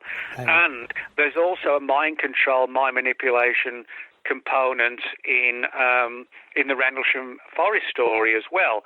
So you put all that together, then you start to see a picture beginning in the mid-60s through to 1980, when it sounds very much like that by that time, by 1980, they'd sort of got the program running up and, sort of seeing what the guys' responses were, to see how they reacted to the idea, could these be UFOs, when actually it was a combination of controlled and weaponized ball lightning, mind alteration, and also with a third category, that of the use of sophisticated holograms. Right, yeah, and we'll definitely get to that. I do want to move back to the idea of using the mind with this, Nick. Now, we go from, okay, fine, ball lightning in the sky. This could be what Halt, and the other officers witnessed. We've heard the audio tapes of them describing this, and you're right, it sounds... no pun intended, strikingly similar to this ball lightning. But then you get to this next level of mind alteration. We do know a lot of the officers said they felt like they were either, going in slow motion, or they felt like they were almost in this, weird altered state. And some of the officers even said they felt like they were drugged. And we move to a different place that I know you've done a lot of research into, and that's Porton Down. So, yeah, I was wondering, could you maybe... We go from ball lightning to this next idea of now on the ground, where officers said this thing possibly landed and other things happened. So what does Porton Down have to do with all of this? Well, Porton Down is an interesting place in the southwest of England, and it's a highly classified top-secret facility in the southwest of the UK. Actually, not too far, as the crow flies, from Stonehenge. It kind of got its own little historical area, so to speak. But over the years, certainly, although it sort of began during the First World War, it really sort of came to the fore, so to speak, in the Second World War, and certainly throughout the early years of the Cold War. So we're sort of talking about the 50s and the 60s. Now, when the CIA started to do all their research into MK Ultra and mind manipulation, hallucinogenics, LSD, BZ, all these other mind-altering phenomena, the UK, of course, has always had a good relationship with the US, and when Porton Down decided in the 50s to get more and more involved in the field of things like LSD and how it could be used, on personnel to see how the sheer extent that it could alter the mindset. Well, one of the things that they decided to do was to dose UK military personnel with LSD to see what the response was. Now, people have said to me, well, there's no way, that the British government or British military would do that. But they actually did, and the files, some of the files at least, have now been declassified. And film footage was taken, which you can now actually see online. And basically what it was, they ran this experiment, scientists from Porton Down, and took them to an area of forest, interestingly enough, another forest, not too far from Porton Down. In this case, the guys were asked if they would be willing to go along with an experiment, but they didn't tell them anything about the experiment. They just said, we're going to give you something, and we just want to see how you respond. And within minutes of being dosed with a small amount of LSD, they started to, just couldn't function properly. Some of them were climbing trees, and some of them were just laughing. One guy in the footage looks like he's about to have a severe panic attack, and there's a a female nurse hanging onto his wrist and trying to reassure him. And this demonstrated, that the British government was quite willing to test things like LSD on their troops. And some of the guys, they were only sort of 20, 21, but for years later it sort of stayed with them.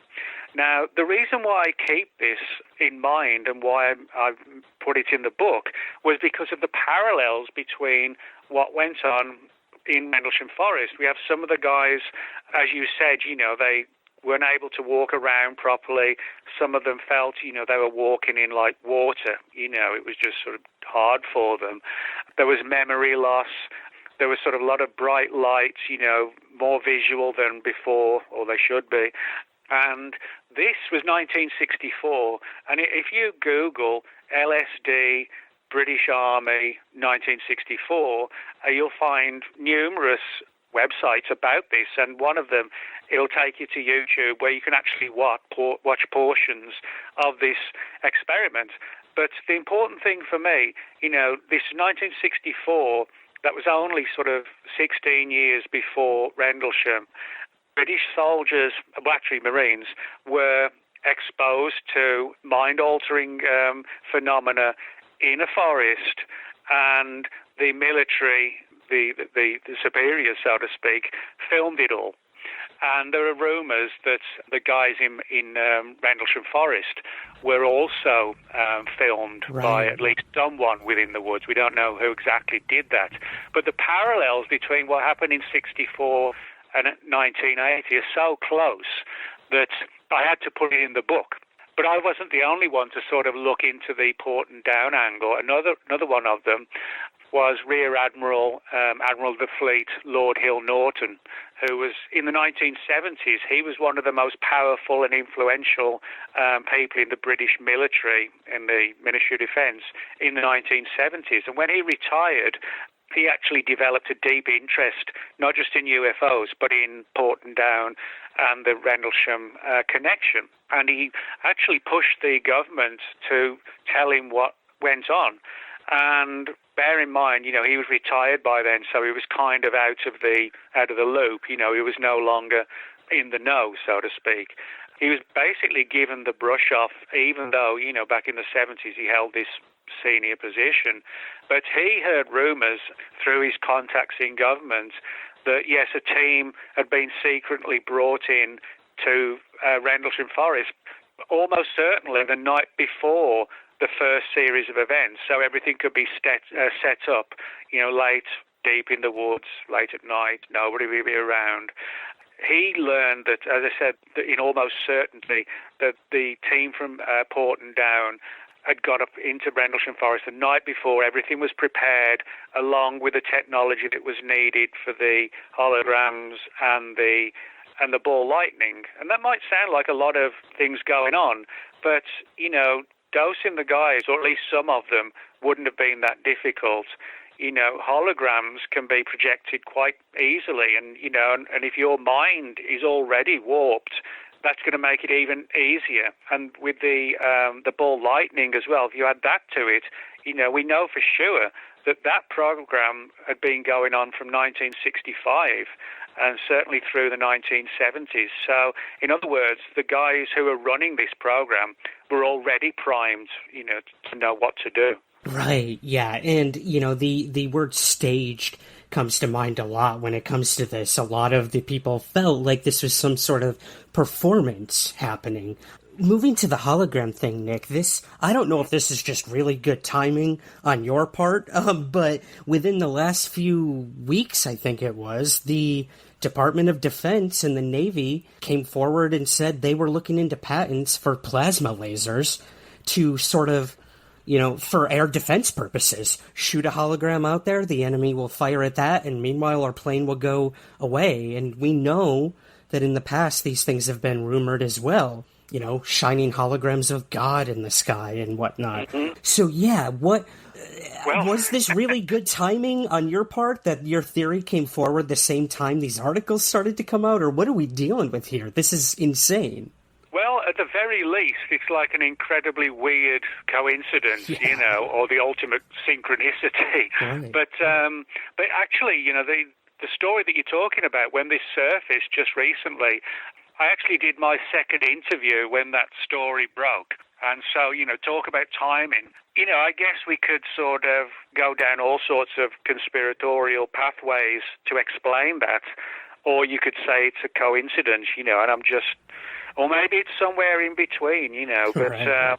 But the important thing is, it does demonstrate that research has gone on and is going on, to sort of present imagery that isn't necessarily what it appears to be, or, the other way round, So, that was sort of a weird time, weird timing in relation to the revelations.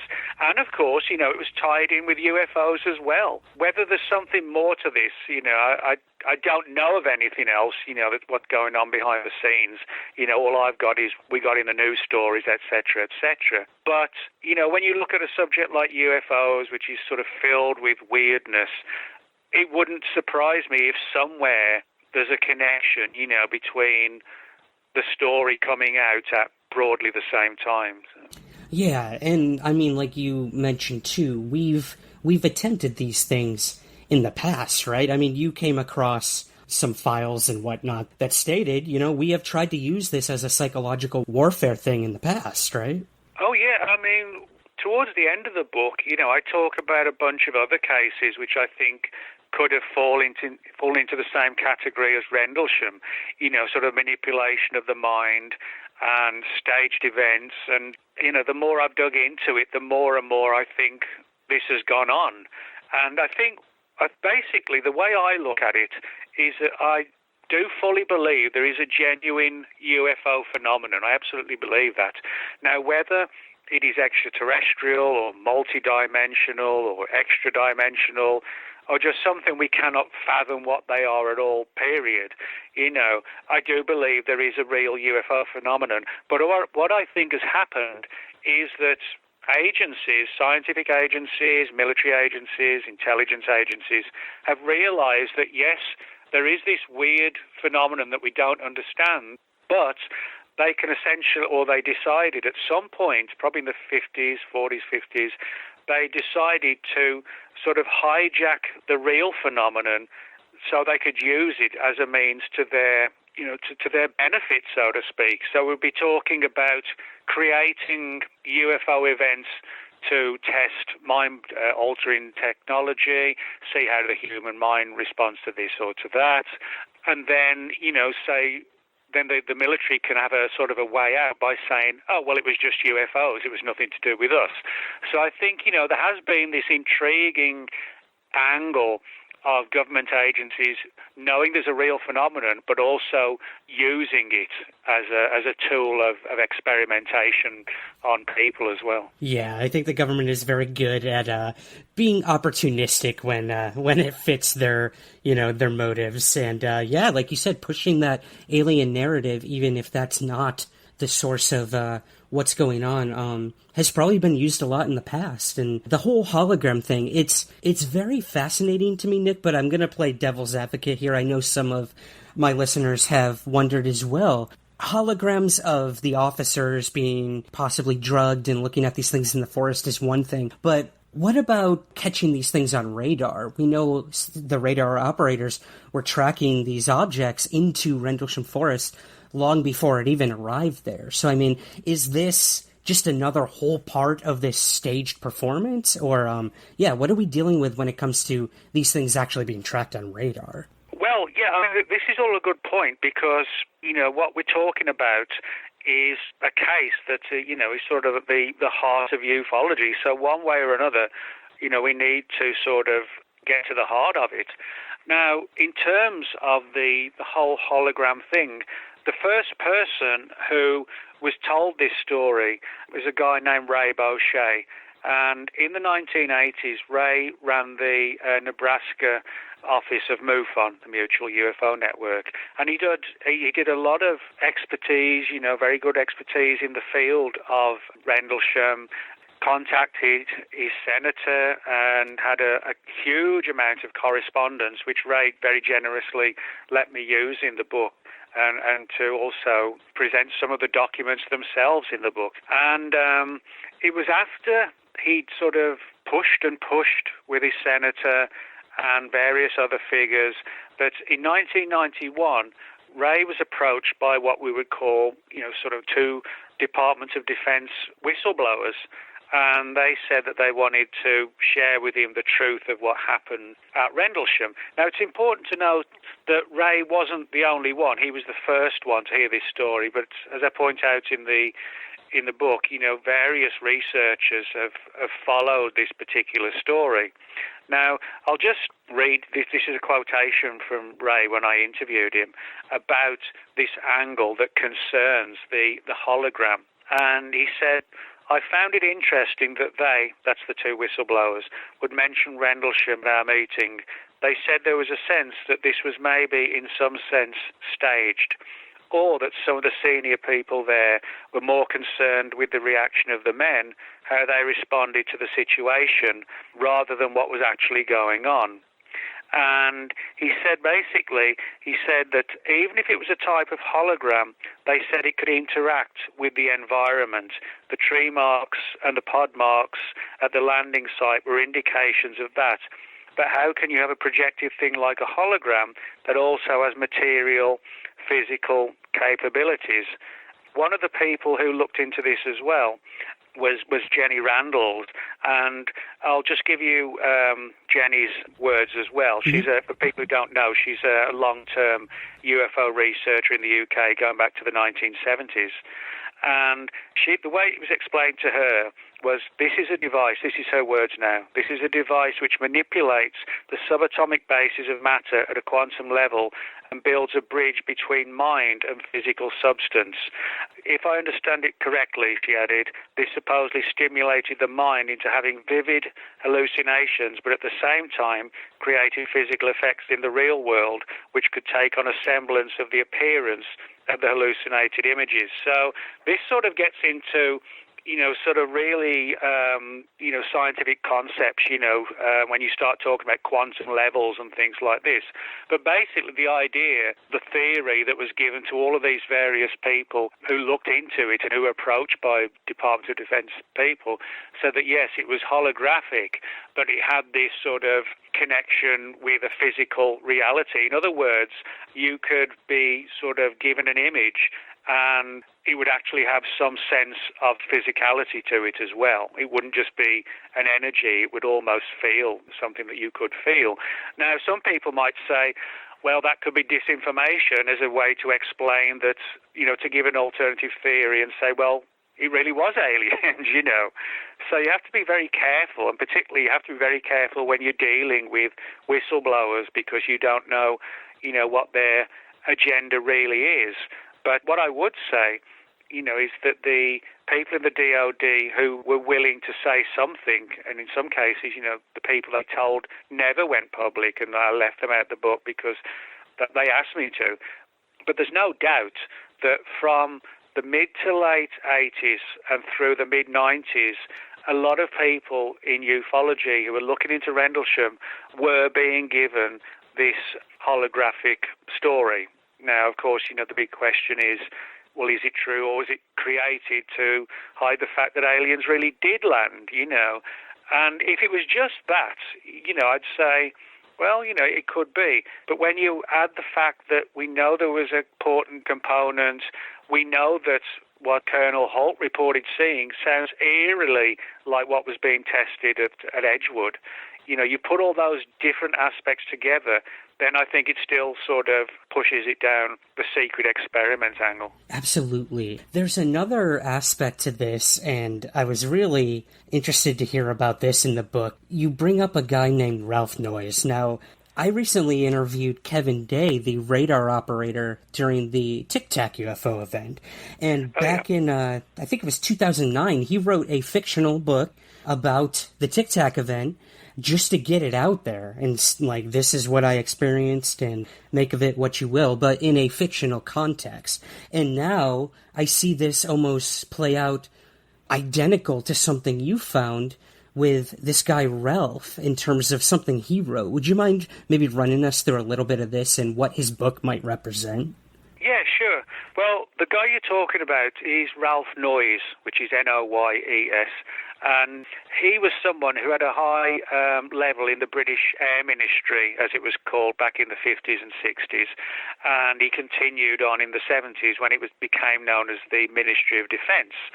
And when he'd had a private interest in UFOs, and he was actually involved in a few investigations in the 50s and 60s of UFOs, but interestingly enough, he said he never saw anything that was, you would call like an alien spacecraft, and he actually described how some British pilots had taken a gun camera film of sort of strange balls of light, which again kind of sounds like ball lightning and things like that. But in 1985, when he was now retired, Ralph Noyes wrote a novel called A Secret Property. And A Secret Property is a sort of a thinly veiled story of what happened at Rendlesham Forest. For example, Colonel Holt in Ralph Noyes' book is Colonel Hoyt. And the story is basically the same. A UFO comes down in an area of woodland, etc., etc. So in other words, the story that Ralph Noyes told was almost sort of, paralleling what happened at Rendlesham, apart from one intriguing thing, and that is that the imagery that the guys in his novel, they see imagery of like UFOs and strange things in the woods, but it's sort of like a top secret program, again, sort of involving visions and hallucinations. And again, it's being done to determine, the effects on the military personnel. And when you put all of those pieces, those segments together, you've got a guy who actually did work on a UFO program for the British Ministry of Defence in the 50s and 60s, and also he wrote this novel which almost identical to what happened in Rendlesham, apart from the fact the imagery, the so-called craft, was provoked by visions, by imagery, and by like a superior technology, which the government is trying to get its grips around. And I think, and a lot of researchers think, with hindsight, after they read the novel, is that Ralph Noyes knew exactly what happened at Rendlesham Forest. But because, he was an old man, he was on a military pension, he didn't want to go too far, and come out in the world of fact as a whistleblower, so he chose to tell what he actually knew in the form of a novel, in terms of fiction. And I think, as I pointed out in the book, in my book, I think, if we ever do get the full story, I think we'll see that Ralph Noyes was one of the key players in knowing what really happened at Rendlesham Forest. Interesting. Yeah. I mean, welcome to ufology, right, Nick? I mean, it's always fiction with a little truth somewhere in the middle. Well, in terms of, let's go back to the witnesses for a moment. Now, I know you've spoken personally to John Burroughs, who a lot of our listeners know received medical treatment from this event from the VA recently. And then you have on the flip side, you have Jim Penniston, another person who claimed to have had a close encounter with the object itself. And they're on very different paths when it comes to what happened out there. But have either of these guys reached out to you and given their opinions on what you've brought forward here? Well, yeah, Jim Penniston, Jim has spoken quite, wide open and, said he does not, go with anything pretty much that I've said. And I mean, I understand that because, he was one of the guys in the woods in December 1980. December 1980, I was still a kid at school. Well, I wasn't even college, or university. Right. I was still at school. The UK equivalent of high school. And so I wasn't there at the time. I've been there many times since, but I mean, that's not the same as being there in December 1980. And so, what I've said in the book about John Burroughs, Jim Penniston, all the other guys, I don't believe any of them at all have lied. I don't believe any of them have exaggerated. I don't believe any of them have a sinister agenda or anything like that at all.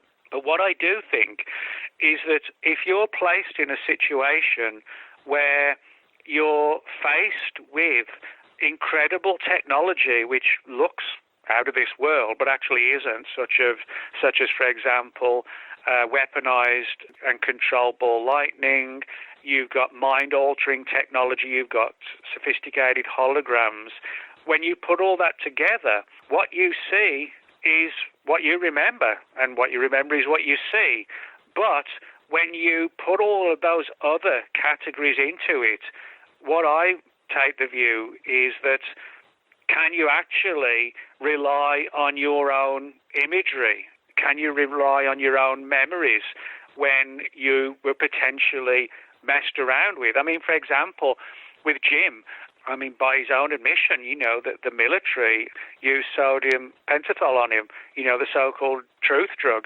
And, this angle of drugs goes through the whole story, whether it's like sodium pentothal, to try and find out, for example, Peniston recalled in his mind.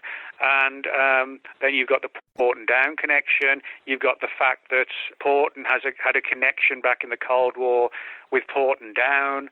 That's the way I look at it. I think all the guys are completely honest. They reported it as they saw it. But when you're dealing with all this mind-altering phenomena and, highly advanced technology, can you actually fully rely on your own memories, Right, yeah. And, you mentioned the word honesty, Nick, and whether you like him or not, he's forever attached to this event, and that's Larry Warren. Do you think any of your alternate theories make any of what he has said more reasonable or possible, or do you dismiss this guy outright like a lot of people have? Yeah, where does he play into this entire alternate explanation thing? Yeah, well, first thing I should say is that, I've known Larry since 1997, and this was when with the book that he wrote with Peter Robbins, Left at Eastgate. That book came out in the summer of 1997. Peter and Larry's publisher had essentially sent them on like a tour to promote the book. That's what you have to do, And they came over to the UK, and I spent probably about, I'm guessing now, but I think it was this, bear in mind this was 23 years ago, but I think I spent maybe about 13 or 14 days with them, travelling up and down the UK, and while they gave their lectures, etc., etc. It stayed like that. Larry became one of the key figures in the case, and, that did not change until just a couple of years ago, when there's a lot of controversy put out there about Larry, and Peter eventually demanded that the book be pulled, because he didn't have any sense of, the content of the book, was reliable. That's how he saw it, So in that sense, you've got people who believe Larry's story, you have people who don't believe Larry's story, and then there's this sort of grey area in between. And I call it a grey area because one of the interesting things is that although over the years Charles Holt, didn't really have, too much time for Larry, he very often would sort of say that even though, he didn't sort of go with Larry's approach, Holt, did say on a number of occasions that he felt that Larry, whatever the truth was, he had his mind in some way meddled with. And that was almost sort of the exact words. Well, the reason why I mention this is because early last year, I spoke at a conference down in Edinburgh, Texas. It's called the Out of the World Conference. It's on every year. And not only was I one of the speakers down there, but Charles Holt was as well. And we had a good time. He's a nice guy, laid back and, chatty and funny. And we got talking about various aspects of Rendlesham, because we were there from like the Friday or Thursday possibly right through to the Monday. So we were all there sort of hanging out together for about 4 days. And I asked him, what he thought about the growing controversy surrounding Larry. And he basically said the same thing. He said that, it's really controversial, etc., etc. But he did say to me then, again, that he felt that in some way, regardless of what people thought of, his views and on what Larry had said, he still felt that Larry had had his mind messed with. So I find that interesting that, you've got a lot of people in ufology who don't like Larry, and yet just a year ago when I spoke to, or just a bit more than a year ago, when I met Holt for the first time down in Edinburgh, Texas, he was still saying that, well, there is still something, I think, that was sort of where Larry was played with. So, and Holt was one of the guys in the woods, so I think the whole story is sort of, has not been unraveled, I think there's still way more, in relation to Larry's story. Right, and a lot of the, I would say, discounting of Larry's story was always, he was the only one to say that he saw alien beings in the forest. And I mean, you look at the cover of your book and boom, there it is right there. And, it is possible that either hallucinogens or holograms or something had to do with that. And, Larry did see what he thinks he saw. So, I mean, yeah, he is a very contentious person when it comes to this. Yeah. It would make sense. I think the big problem with, not with Larry's story, but the way it's been approached by ufology, it's very much black and white. You've got people who believe him and people who disbelieve him. But then you've got this hazy thing where even Colonel Holt said he felt something had been done to Larry. So for me, we need to be focusing more on that middle ground, this hazy, weird middle ground, rather than just saying, I think this is garbage, and somebody says, no, he's a good guy.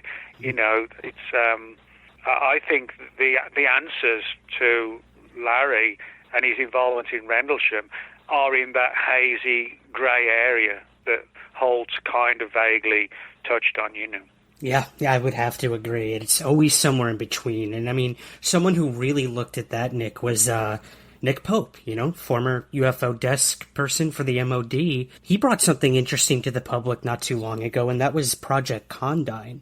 Basically the UK equivalent of, I guess, sort of like ATIP here in the United States, where the British Defense Intelligence Agency, for 97 to 2000, they looked into UFO reports. And if I'm not mistaken, I think they went back to Rendlesham at one point in Project Condine. So what do you think this your alternate theories, does this play into anything that Nick Pope has brought forward about the case? Or have you spoken to him about what he feels after doing all this research into Rendlesham? Where does he lay when it comes to these theories he brought forward? Well, I mean, the whole Condine thing is important. This was like a top-secret UFO program that began in the late 1990s, and it was essentially looking at the UFO phenomenon and to a significant degree, again, to see how it could be utilized, in the form of a weapon. And a lot of it revolved around like plasmas and ball lightning and things like this. It was actually, although it was called Project Condine, the official title was Unidentified Aerial Phenomena in the UK Air Defence Region. It was like a typical kind of, government program title. And I think sometimes that's done, because it's such a weird and strange title that it gets overlooked. They can sort of get away with not putting the word UFO in the document. It keeps it away from the media and people like me and you. But the program itself was run by a guy named Ron Haddo. He spent a lot of his life in the Royal Air Force. He worked on radar, guided weapons, electronic warfare, and all sorts of different things. And he was somebody who was really in the prime place to look into this. Now, one of the angles of these plasmas that the Condine Project looked into was to see how, it could actually be affected, the human mind could be affected by some of these plasmas that the MOD was really interested in. Now, I'll just tell you, this is a quote from Nick Pope in relation to the Condine report. And Nick said, and I'm quoting him directly here, "One of the areas that will be most contentious relates to what the report refers to as plasma-related fields. Electronically charged atmospheric plasmas are credited with having given rise to some of the reports a vast triangular-shaped craft, while the interaction of such plasma fields with the temporal lobes in the brain is cited as another reason. Now, this is where it gets important. Another reason why people might feel they were having a strange experience. So, even Nick was talking about strange experiences and plasmas when the Condine report came out. Those were his exact words, So I think Condine was sort of like an offshoot of whatever it was that happened in 1980, that maybe the MOD, didn't fully get a hold on it properly in the early 80s and brought it back again in the 90s and looking at plasmas and like Nick Polk himself said, as to, it can cause people to have a bizarre experience, but it may not have been a real experience. So even Nick, didn't deny it. He actually said that himself. So. Right. And I think, the important thing to remember, too, is, while Condine might have looked back at Rendlesham, all the files on this case were actually never found when people tried to get, Freedom of Information Act requests filed on this case. They just mysteriously disappeared. So, you've got that whole angle to it all as well. Yeah, you're right. And that issue of missing files runs through the story. It's not just in relation to those missing files. Hill Norton, Admiral Hill Norton, who I mentioned earlier, he was someone who pushed for the Porton Down files. Now, what's interesting, the government never actually said there was no connection between what happened at Rendlesham and Porton Down. What they actually said was that we went looking and we couldn't find the files. That's what the government said. So in other words, when the government says we went looking but we didn't find the files, doesn't mean they actually didn't exist. That government agencies are very careful to word things like that in case it comes back to hit them. Right. And another example, just about 5 miles from Rendlesham Forest, there's a prison called Hollersley Bay, and it's for young offenders, like kids who've stolen a car or something like that.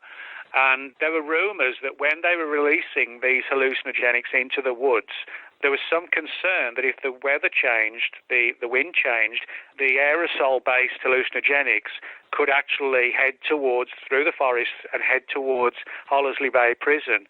And there were rumours that the prison for all these young kids would be affected, if you like. And so there was this plan, if it was needed, to evacuate the prison. And Hill Norton actually heard through some of his sources about that story, this prison angle and the evacuations. And again, the government didn't deny this happened. What they said was they couldn't find the prison governor's journal from that particular period. So again, he gave them sort of an out. But again, it demonstrates this interesting angle of Rendlesham, namely documentation going missing, and we see that throughout the entire story. Right, plausible deniability all the way. That's great, Nick. Well, I'm going to move to a few listener questions here with you. Michael on Facebook asks, given your research relating to the potential non-extraterrestrial cause of Roswell and Rendlesham, 2 cases you've covered, would you say that the government or military benefit from UFO mythology overall to keep secrets? And if so, in your opinion, can disclosure from the government actually ever be trusted? Well, that's actually a very good question because, in my terms at least, when you look at Rendlesham, and I also wrote a book on Roswell, both of which I suggested were classified military programs, but which were sort of hidden under the umbrella of a UFO angle. But yeah, that's a perfect question because we are in a situation, I think, where we cannot trust which are the real UFO cases and which ones are the fabricated ones for things like psychological warfare and counterintelligence and disinformation programs. The more and more our technologies develop, the more and more difficult it becomes to differentiate between a real UFO phenomenon and one that isn't real. And I think, in relation to the question as well, this issue of disclosure, well, that's a very good point. Most people think either disclosure's coming or it's not coming. But in relation to the question, I mean, that's a very important point, the idea that can we actually trust disclosure if and when it comes? Or is disclosure going to be something where, well, we've seen UFOs in the skies and we think they're dangerous, etc., and it could easily be sort of used as a means to take away, more privacy and etc., etc. In other words, yes, UFOs are a threat, and so, we need to do this and we need to do that to control you even more. I think that is one of the disturbing aspects, is that the UFO subject could be used as a means to essentially, bit by bit, sort of affect people's, everyday liberty, so to speak. And we would not know, for sure, if it was a real UFO event that inspired this to happen, initiate these new laws, or was it, something that was fabricated or was it aliens?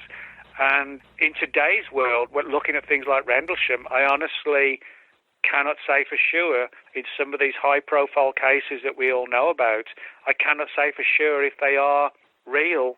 Well, they're real in one sense regardless, but I mean, are they UFO events or are they the fabricated UFO events? And that's where it kind of gets into a disturbing realm of manipulation and, sort of having an effect on the population as well. Right. And then, I mean, you look at the overall picture of if any of the explanations you brought forward are true, and this was some sort of top secret experiment, to what ends? And who's at the top kind of pulling the strings downward and downward when it comes to this, and why? So I think you're right. I think it is dark and disturbing. I mean, you look at things like the Patriot Act here in America, or conspiracy theorists thinking that this global crisis we're dealing with is a way to finally microchip everybody. You have these really far out there conspiracy theories about our government using crisis or events as an opportunity to get what they want out of it. So is this the same when it comes to certain UFO events? We'll probably never know. Well, we won't know unless, somebody comes forward with hard evidence. And I mean, regardless of what happened at Roswell or the Cash Landrum case, which is also a controversial one, and Rendlesham as well, unless we get sort of 100% hard, solid evidence as to what happened, I mean, you're always going to have people on different sides of the coin, so to speak, into what they believe happened at Rendlesham or what they believe happened at Roswell and so on. So in that sense, it is getting more and more difficult. And, I mean, the fact is we are being sort of watched more and more. I mean, this whole issue, sort of people being microchipped, there's one reason why I don't think we will ever be microchipped, and that's because we're already microchipped. It's called an iPhone. Good point. You don't need to have a little device implanted under your skin because you've actually got this small device which happens to be in your pocket. And, for example, that phone may contain all your medical information, when you've got your next checkup or whatever. It's got information on, for example, when you're going to go for, your ladies, have your oil changed in the car or whatever, And just about anything like that, all of that data, all that information, the holiday, the vacation to the Bahamas that you just arranged, all that is on that phone. So I think I could have seen the days when there could have been, somebody might have made an argument for microchips, but as I said, we don't think about the fact that we actually do have the equivalent. It's not literally, a microchip, but it's the equivalent of it, and most people can't put the thing down. So, and I mean, also there's the fact that, I mean, it's easy just to track where you're going as well, when you've got your phone with you. So that really is the perfect surveillance device, Yeah, and I think it's important too. If we go back to something like ATIP, this aerial threat identification program with the Department of Defense, Luis Elizondo, the former head of the program, has even said, we could care less if these UFOs were aliens, we were there to monitor if it was a potential threat to our skies and our national security. So, I mean, right there, you've got a very clear stance that even the program investigating UFOs here in America, the secret program, didn't care where they came from. Was it a threat? And I think that's kind of the angle that this certain group is taking now in terms of looking at this phenomenon. You know, is this going to be a threat to us? How can we make our military stronger to fight back if we ever have to? So yeah, you're right. There's so much politics and economics and beliefs that go into this quote-unquote UFO phenomenon. And it's hard to tell up from down, left from right. But, I mean, if we don't ask new questions like you have, we're just going to be stuck in the same rut like we have for 70-something years. Well, you're right. I mean, the way I look at it is that, you know, if I'm looking into a case, like a UFO case, and I realize, well, hang on a minute, there's something not right here, and I start, you know, going down a different path and find out this and find out that. You know, I mean, I won't name names, but there are certain well-known figures in ufology who will not rock the boat because they're just worried they won't get booked for the next conference, you know, for the next lecture, etc., etc. Frankly, I couldn't care less, you know. I tell it as I see it, and if people like what I do and agree, that's great. And if people don't agree with me, well, I ain't going to lose no sleep over it, you know. It's that's how it goes. But, yeah. I mean, there are too many people in ufology who just kiss the ass of the person who they think is going to get them up the UFO ladder, so to speak. And I don't really have no time for that at all, which is why I'm probably the first one to have written a book about Rendlesham saying that aliens didn't land, you know. I can think of more than a few who would not. I mean, I'm not just sort of blowing my own trumpet, so to speak, but I can tell you for sure that there's certain people in ufology who would never write an anti-Rendlesham case in terms of, you know, aliens versus experiments, because they'd be just too fearful of what the outcome would be for their UFO career. But I mean, that's the only thing they've got to deal with and worry about. I mean, it's pretty pathetic, really. I mean, you should go for the answers regardless of what the answers are. Just look for the answer. Yeah, there is a huge difference between belief and proof or fact, and I think you're right. Belief often blinds a lot of people when it comes to this stuff, especially when you bring something forward like you have here. Well, this one is not so much a question, but a fact, which you might find interesting. The Orphaness Lighthouse, that many said was the explanation for what Halt was seeing, is actually being scheduled for demolition after 220 years of functioning. Isn't that crazy? Yeah, I saw that. And, I mean, for the record, I don't think, you know, maybe one or two people at some point maybe saw, you know, the light from the lighthouse and saw something and thought it might have been, you know, there somehow connected. But I think, you know, that's if that happened, it would be sort of like a minute part of the entire story, even, you know, beyond minute. Yeah.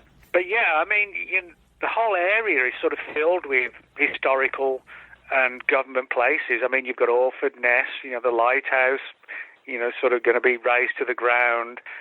You've got Hollesley Bay Prison that was going to be evacuated. You've got Cobra Mist, the Tizard Committee, the Shingle Street story, you know, where the German troops were all set on fire on the beach when they tried to invade. The whole area is just weird and saturated in classified programs. And for me, I cannot extract that from the UFO story. You know, Rendlesham Forest is not your average place. You know, in a concise terms, that's the best way I can describe it. Yeah, I would have to agree with you. Well, in terms of Rendlesham, Nick, and Roswell, two cases that you have clearly brought some controversial theories to, are there any other UFO cases that you'd like to really, you know, shake up and bring forth some new stuff? Anything you're working on in terms of these alternate explanations? Where would you like me to start? Oh, no. That's the perfect answer. Well, another one, which is probably going to piss off a few other people, but again, it sort of smacks of reality, is the Charles Hickson, Calvin Parker alien abduction of 1973. I mean, that particular case is one of the primary alien abduction cases, not just of the 1970s, but of throughout alien abduction history itself. And the story is that the two men were on the edge of the Mississippi River fishing late at night, on a Saturday night, just hanging out, having a good time. And they saw this strange light coming towards them. Things started to go weird. They were taken on board a craft, and then it was followed by some sort of classic abduction. Interestingly enough, they were taken to a nearby military base after and questioned, all sorts of questions, what did you see, etc., etc. It was almost as if the people who were going to interview them were primed and ready. Now, what's particularly intriguing is that Hickson and Parker, when they had experience, a lot of people don't know this, but where they were abducted from, and whoever they were abducted by, was not too far from a place called Horn Island. And Horn Island in the 1950s was a place where a lot of the early hallucinogenic mind-altering technology was tested, just down on Horn Island, not too far from where the two men were abducted. Now, what's particularly intriguing is that the work on Horn Island was cancelled for one particular reason, and that was because some of the experiments involved aerosol-based hallucinogenics, and they couldn't guarantee that the winds wouldn't blow in the wrong direction and head towards civilization, so to speak, populated areas. That sounds almost identical to what happened in Rendlesham Forest with the prison, the youngsters' prison, Hollersley Bay, with the idea of evacuating the place because of the wind blowing the hallucinogenics. So in other words, there are aspects of the Hickson-Parker story which is very similar to certain portions of Rendlesham as well. Wow, I feel like only you would be able to make a connection between Pascagoula and the Rendlesham Forest incident, Nick. That's amazing. Wow. Well, actually, there's to give a plug to another book. The guy who dug all this out about Parker and Hickson and the hallucinogenics and Horn Island was a guy named, I should say he still is, a guy named Hank Albarelli. And he wrote a book called A Terrible Mistake, and it's all about the death of a guy named Frank Olson, who was one of the early MK Ultra guys, and he died of very controversial circumstances. He was either pushed or thrown or jumped out of a hotel window, and there's still a lot of controversy about it now. But Albarelli's book is a really good book, A Terrible Mistake, and it talks about the Hickson-Parker case, and and it's so close to Horn Island where all this sort of mind-altering technology was being used.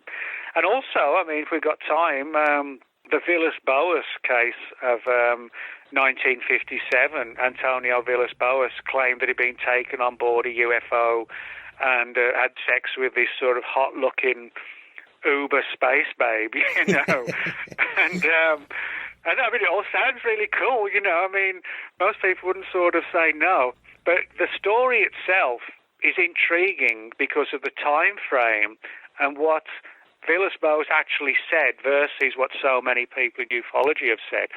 Now, one of the people who spoke about this was a guy named Bosko Nedeljkovic, and he was someone who was connected to the U.S. intelligence community.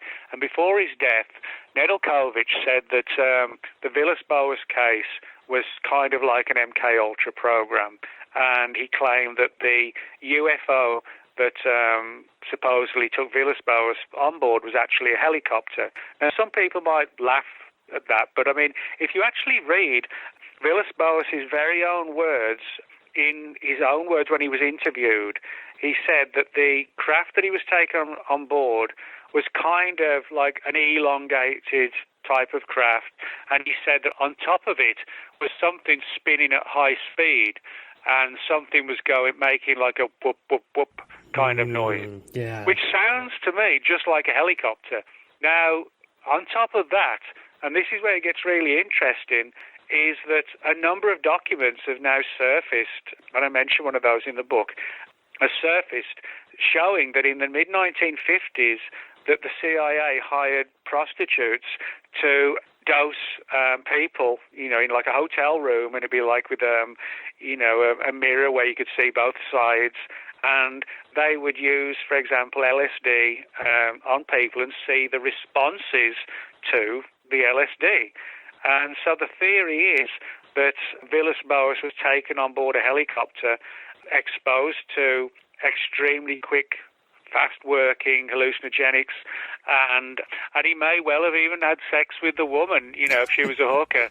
And when you read, it sounds bizarre, but when you read the story, it all comes together, and it sounds very much like a staged early, and a very, very early staged alien abduction event that was played out to present to the UFO community, if you like, one of the very earliest alien abductions, but which may not actually have been anything of the sort at all. It could have been a very strange, very alternative kind of staged event. Wow, that is absolutely fascinating. It just reminds me, I always go back to my theater roots, and who said it better than Shakespeare? All the world is a stage.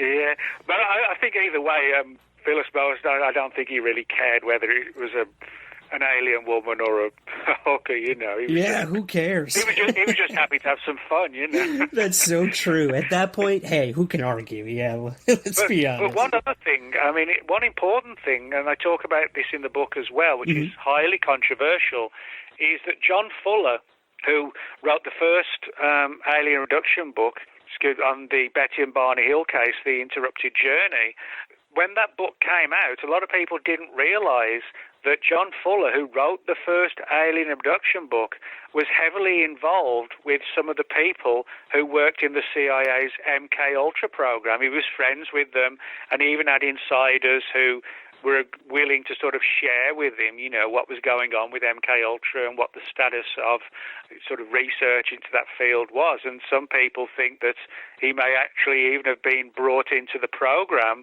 to reinforce the alien abduction angle, to try and create the lore, if you like, and the legend of alien abductions, and kickstart off the whole abduction phenomenon, but doing it as kind of like as a mind-altering project, if you like. Yeah, you just keep tracing back further and further and connecting these dots, and it makes perfect sense, creating a mythology and using it but the big problem is, and this isn't, a slur on people in ufology, but the fact is not many people in ufology want to hear that. Yeah, they want to hear aliens. That's why this works so brilliantly, because people do want to hear about UFOs, and they don't want to hear about Nick talking about holograms. I'll be brutally honest. I know people don't want the truth to be what it is in my book. They want it to be extraterrestrial, but I can only present it as it is, But that's one of the most brilliant things about it, The reason why these programs work is because so many people, as I said, do want that to be the answer. They want the alien angles. They don't want to know that Roswell was a secret military experiment, or one of the most famous alien abduction writers, was hooked into MK Ultra. They don't want that, and that's what you're up against. So that's ufology. That's ufology, and hey, man, it's not an easy road to take. So I respect you for doing that. I think the field needs that desperately when it comes to this topic. The power of belief outweighs everything for some of these people, and I think without asking these questions, we're not going to get anywhere. And I know there's a lot of people who told me, you shouldn't be doing that interview. He's just spreading more disinformation. But I argue to those listening to this and who told me not to do this interview, I think the disinformation comes from blind faith and belief in something that we have absolutely no definitive proof of. So, yeah, for anyone who does go with the alien theory on Rendlesham or any of these other things you've brought up, that's fine. That's perfectly fine. But then you got to think to yourself, maybe that's what they wanted all along. Well, it might sound ironic, but I would love it if Rendlesham really was extraterrestrial, because, okay, it might show that I was wrong, but it would also show that we really have had alien visitations. So, even for me, I wish some of these cases were extraterrestrial. But, when you look further and further into them, I begin to see sort of red flags and red lights, coming here and threads and leads here between different programs and military programs, and they all, they're all tied around Rendlesham Forest, and so for me, whatever the answer is, frankly, I don't really care what ufology thinks about me. Like I said, I've got thick skin. I don't lose sleep about this, and if somebody wants a good argument and a fight, well, that's cool, that's fine by me, I don't care. And but in saying that, I think there is way too much belief in ufology, and really we should just be looking for evidence, not for belief. Not to sort of besmirch people who have a religious faith, but a lot of religion is based on belief. Mm-hmm. And I don't care. I don't mind if people base their systems of faith on belief, but I just wish instead of having belief, we could have evidence. And there is, if you look at in the dictionary, the description of belief versus evidence, they're two different things, Yeah, it's a really good point. Well, Nick, in terms of moving forward with all of this, you have a really good afterword in the book, which I don't want to give away here. I think people should read it, about your continued efforts and work into looking at Rendlesham. But what comes next? I know you're always working on something, so is there anything you can share with us on what we can expect next from you? Yeah, sure. Well, I've got one of my other big interests is cryptozoology, which is the study of unknown animals like Bigfoots, lake monsters, chupacabra, things like that. And I've got a book coming out in August called Monsters of the Deep, and it's all to do with like lake monsters, like Loch Ness Monster, things like that, sea serpents, giant squid, things like the Kraken, and how the legends and the myths of the Kraken developed. And so anything that's sort of monstrous and living deep in the waters, that's what the new book will be about. And then in October, I've got another one it's just called The Martians. And it's sort of like a full-length, very lengthy book on the whole controversy surrounding at some point advanced life on Mars, and the book looks at the old legends and stories and some of these strange photographs that NASA itself even have taken, what looked kind of like the remnants and the sort of the crumbling remnants of ancient cities and buildings on Mars. So it looks at the idea that possibly thousands of years ago, maybe hundreds of thousands of years ago, there could have been some sort of ancient race on Mars itself. So that one will be out in October. So it's Monsters of the Deep in August, and then The Martians in October. Hey, I love it, man. There's two things we explore on this planet. It's what's below us and what's above us, and you're covering both angles. So I absolutely love that. Before we go, Nick, where can we find the book and everything else you're up to? Well, the book's available from Amazon, and you can get it in paperback and Kindle. And people can reach me at my blog, which is called World of Whatever. If you just look for Nick Redfern, World of Whatever, you'll find me. You can reach me at Twitter, Nick Redfern UFO. And you can find me at Facebook. There's a few Nick Redferns, but just sort of scroll down, you'll see me. And always happy to chat with people. I'm not one of these authors who don't want to talk.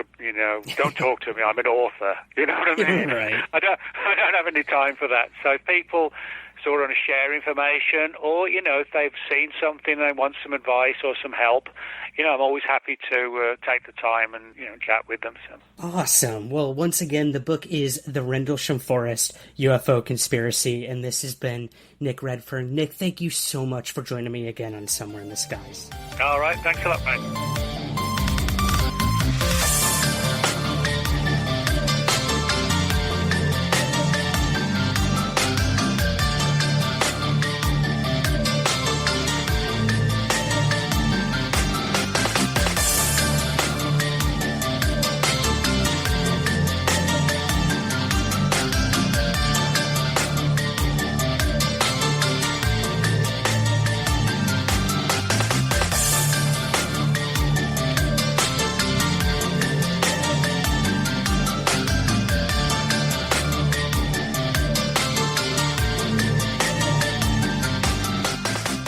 Somewhere in the Skies is part of the Somewhere Podcast universe. Please take a moment to rate, review, and subscribe on Apple Podcasts and Spotify.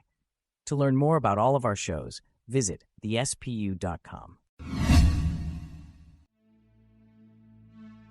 Greetings, everyone. Ryan Sprague here, host of Somewhere in the Skies. For over 7 years and more than 400 episodes, the Somewhere in the Skies podcast has always been free to listen to, but it's not free to create. So we offer several ways to help support our efforts and get rewards in return. If you listen to the podcast on Apple, you can click the subscribe button at the top of your Somewhere in the Skies feed to become a premium Apple subscriber. Or you can join our Patreon campaign with several tiers available. Both of these options give you the same benefits and rewards: ad-free episodes, early access to the main show, and bonus episodes and content. Help keep the lights on at the Somewhere in the Skies HQ, and help us continue to grow by becoming a Patreon subscriber at patreon.com/somewhereskies, or by clicking the subscribe button at the top of your Apple feed. Thank you for your continued support, and keep looking up.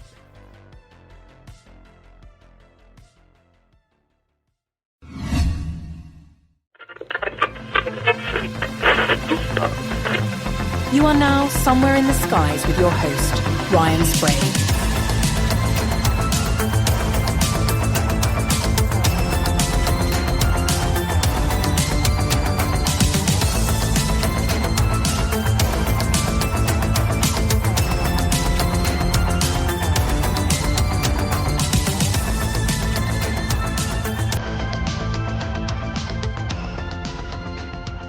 You've heard him on the show in the past, but this was personally my first time meeting him face to face, and I had the opportunity to sit down with him for an in-depth discussion about his book, Flying Saucers from the Kremlin.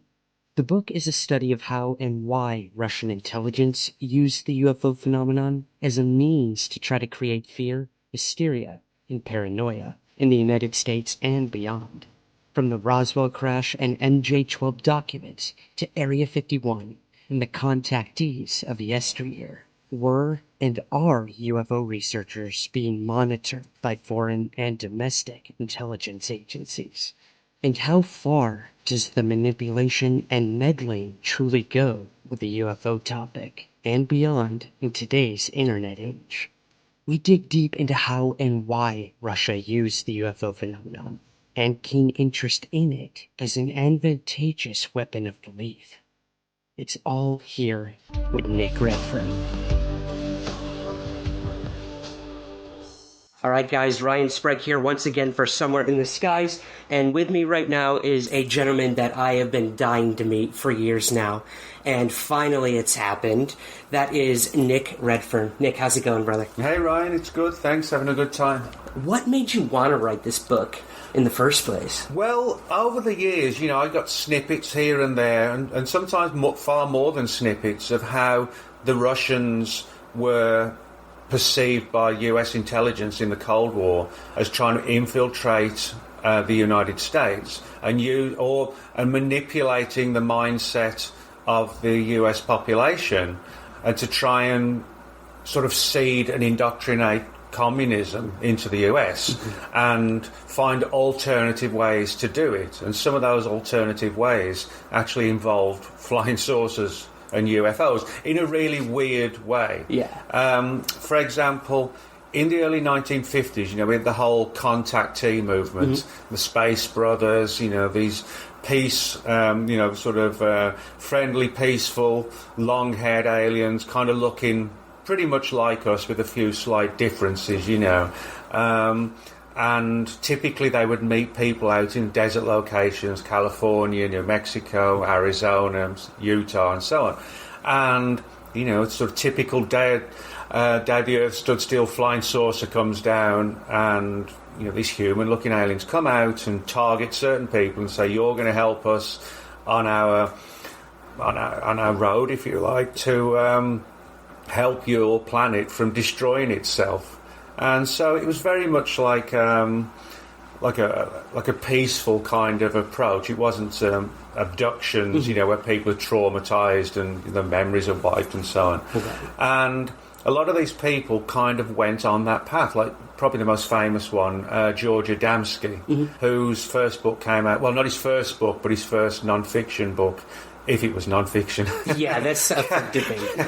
Probably came out in 1953. Now, a lot of people don't know that Adamski, he was heavily involved in sort of spiritual mind-body-spirit stuff, going way back to the 1930s, and actually had written a couple of books as well in that kind of theme.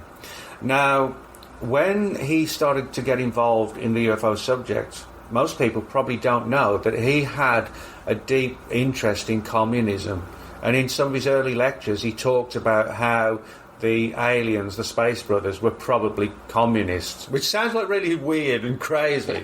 But that's what he said. He said that they were probably were communist, and then people said, well, what do you think about that? And he said, well, he actually said communism is a good thing. And he said almost certainly Russia's going to rule the world for 1,000 years, and there's going to be peace throughout that period. And he actually said that. That's actually recorded in the FBI's files on Adamski.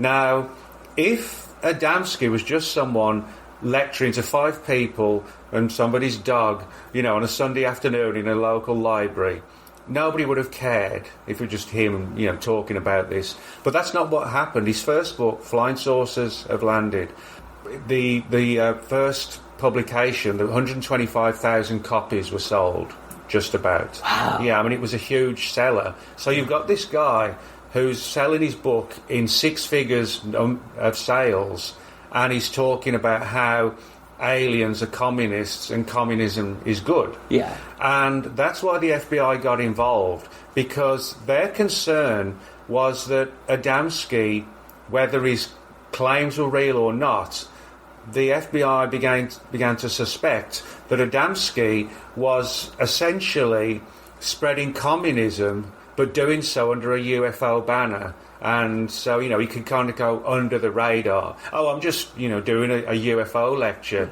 if the FBI comes along, which they actually did several times. They visited him. Oh, wow. And so, his argument was, well, I'm just a UFO researcher. Well, no, actually you're not. You're a UFO researcher talking to hundreds of thousands of people and spreading communism. That was the FBI's approach, which you can understand. And they actually suspected that, although he obviously wasn't a Russian spy, quote, they did suspect on many occasions that he was actually sort of hired or agreed to sort of further this communist angle and to target the UFO community, which was actually huge back then, because, some of the conferences, like at Giant Rock in California, where George Van Tassel would put on these contactee events, they had on weekend events of like 10 to 12,000 people. Oh my God! Which and today we get like 300 or 400. Right, yeah. So back then, you have to sort of look at it from that perspective that 12,000 people in say 1953, 54, all of those people listening to communism's great, peace-loving hippie types and all this kind of thing. Yeah. And you can see how the big difference between today and now. Back then, ufology was seen, not by ufologists, but by the FBI and some of the agencies, as being a potential community that was ripe for manipulation by the Russians. And so the FBI watched Adamski for a long, long time. In around about 1982, they declassified about 75 pages of files, of FBI files on Adamski. And by probably, I think, about 2000, I think it was about 150 pages, the final file, so as far as we know at least, was actually declassified about 3 months ago, and that's just over 400 pages. Oh my God. A surveillance document on Adamski, 400 pages long, spanning about 1949 to about the time of his death, 1967. So, you can see how easily and why the FBI had these concerns. Now, whether or not he actually was, being used by the Russians as a means to try and spread communism, or was it just him saying it himself? Mm-hmm. We don't know. But the important thing is, the FBI did recognise his ability to, if you like, reel people in and say, this is good, that's bad. So that was really the start of it all. When US intelligence sort of started to get their head around, wow, there are real UFOs up there, but there's a possibility, using like psychological warfare and disinformation, that the Russians are now using this real phenomenon as a means to kickstart communism within the UFO field, which was important because at that time, I said, it was a huge movement. Yeah, it wasn't. We're talking the Cold War height of it. Yeah. And they tried a lot of other different obscure ways as well. Mm-hmm. Ufology was just one of them. Just one way. Yeah. Now, in terms of, you said, we're not just talking using psychological warfare in terms of false information or disinformation or just, pure fantasy. We're talking also actual events. I mean, you even talk in the book about going back to Roswell, being sort of, in Kenneth Arnold even, being a part of this manipulation that the Russians may have been doing on the U.S. Could you maybe touch on that? Yeah, there's this very strange story concerning Roswell. Yeah. The idea that supposedly the Russians faked the Roswell event as a means to sort of create hysteria in the US. Now, it's a very bizarre and extremely controversial story, and it comes from a woman named Annie Jacobson, who wrote a book on Area 51 and various other books, and also on Operation Paperclip, when they brought the German scientists over at the end of the Second World War.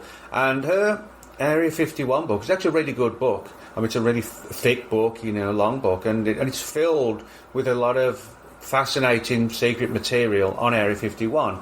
But it contains this bizarre story of how supposedly Joseph Stalin did a deal with Joseph Mengele, who was one of the most deranged, evil men who ever lived, who did all these terrible experiments on people in the Second World War. The story is that supposedly Mengele had the ability to take a number of children and physically alter them to make them look like what we would call aliens today. As well as supposedly genetically or physically altering these children, the story is that the Horton brothers, who were aviation people who designed a lot of futuristic-looking aircraft, supposedly they were brought in to design the craft. And the plan, allegedly, was that this particular craft with these strange-looking kids inside would be remotely piloted from Russia to the United States. And it was supposed to come down in like a highly populated part of the US, but as it was going over New Mexico, something went wrong. It may have been a storm or a lightning strike, and it came down in Lincoln County, New Mexico, not too far from the town of Roswell, about an hour's drive. Hi, I'm Adam Grant, host of the podcast Work Life. For over 20 years, Paylocity has been simplifying work with innovative solutions that teams love, like on-demand payment, which offers employees access to wages prior to payday, flexible time tracking features, which enable staff to clock in and out through their mobile device, and numerous other cutting-edge solutions that simplify collaboration across HR, finance, and IT. Learn more about how Paylocity can help streamline work and enhance business outcomes for your organization at paylocity.com/simplified. I can't tell you how often I hear, oh, I'm a little OCD. I like things neat. That's not OCD. I'm Howie Mandel, and I know this because I have OCD.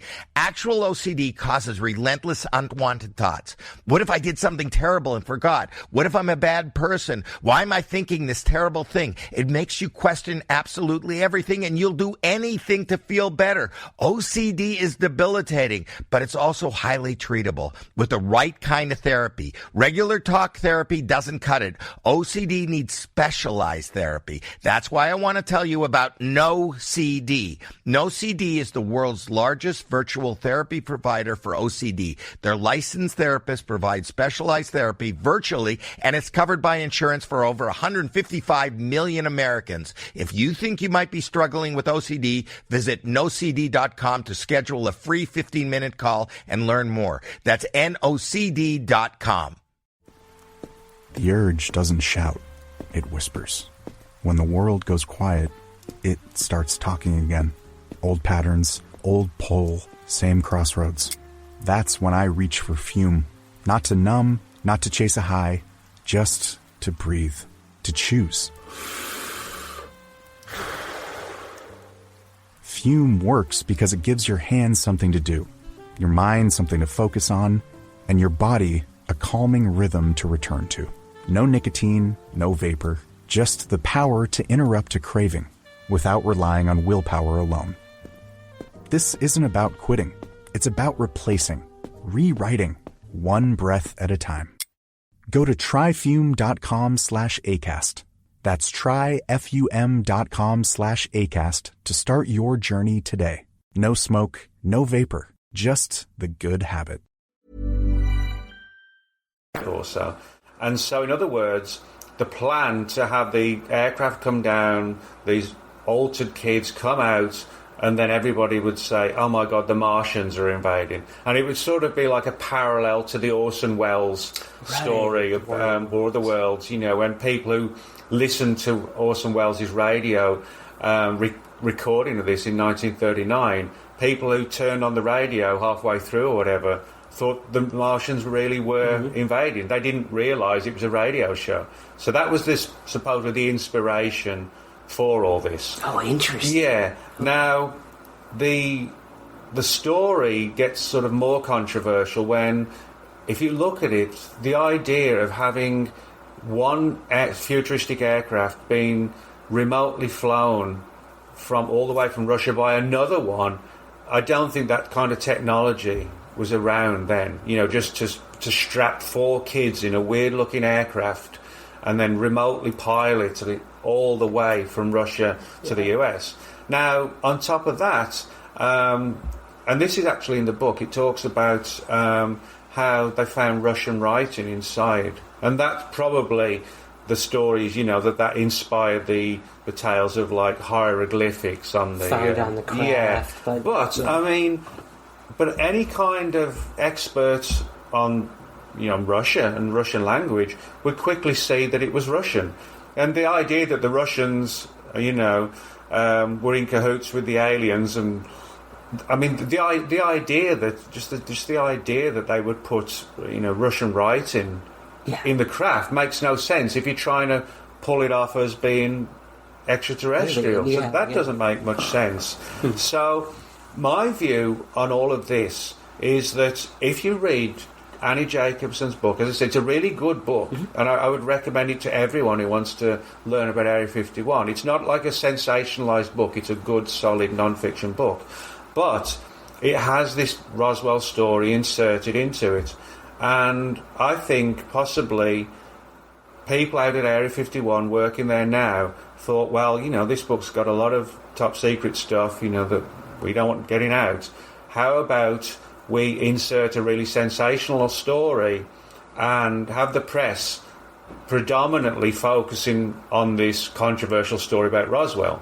And the story that was about this, this Russian Roswell thing, was given to Annie Jacobson by a guy named Alfred O'Donnell, who was he had ties to Area 51 and the military intelligence community, and he provided that story. Now, my view is that it was done deliberately because it was such a sensationalised story. I think the hope was that the media would forget most of the good stuff on Area 51 that was in the book and focus on Roswell. And for the most part, that's what happened. A lot of the coverage and publicity for the book focused on Roswell and this Russian story. So I think it was designed to veer the book away and the media away from the legitimate, real material. Right. So if there was any truth to it, that would be like a psychological warfare manipulation involving a bogus story, but also creating, literally a craft and literally creating aliens in a very strange way. Yeah. So I think, but again, much of the story falls down.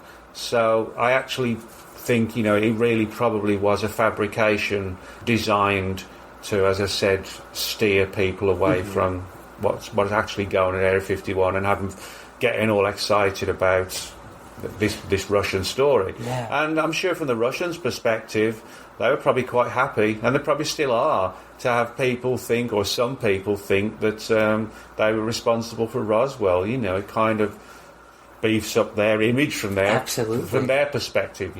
Right. And you take, for instance, I'm not comparing all of Russia to terrorists. I'm not hoorah American to say something like that, but a terrorist group will take any opportunity to take the responsibility for something. Say some pissed off kid in America does a pipe bomb in the middle of Times Square in New York. Of course, some terrorist group is going to say we were responsible for that. And again, just that idea of psychological warfare and fear. So of course, the Russians are going to say, yeah, we totally concocted this genius plan and changed ufology, or not just ufology, national security in the United States forever. Yeah, you're right. And I mean, one of the things about ufology and what I've found over the years and the decades is that a lot of people in the field are very susceptible to sensational stories and leaked documents, things like that. And so many people view these documents as real because it's got a top secret stamp and the story sounds really cool. And my view is, well, how do you actually know this is real? Just because it's a photocopy, probably for the most part, and just because somebody got their hands on a 1950s typewriter and put a stamp on, doesn't mean it's real. It just means somebody has gone to a fairly good length to try and make something look like the real deal. Right. But the problem is, within ufology, so many people want these documents to be real. I know they do, because when people get disappointed about a fake UFO document, if they're disappointed by it, that means they wanted it to be real. Oh, yeah. Because you're not going to get disappointed if you're just blasé about it or whatever. Right. So, and that is a good pointer, because it demonstrates how easy it is to manipulate UFO people, because that whole X-Files I want to believe factor just plays into it all. Right. And we all get questionable stuff now and again, and mysterious characters want to speak to you, and I always tell people, well, yeah, follow it, but don't go into it with your head thinking, okay, this is the real deal. Just see where it goes. Maybe it is the real deal. Maybe it's going to turn out to be garbage. Maybe it's going to be hazy somewhere between the two. And then reveal your results.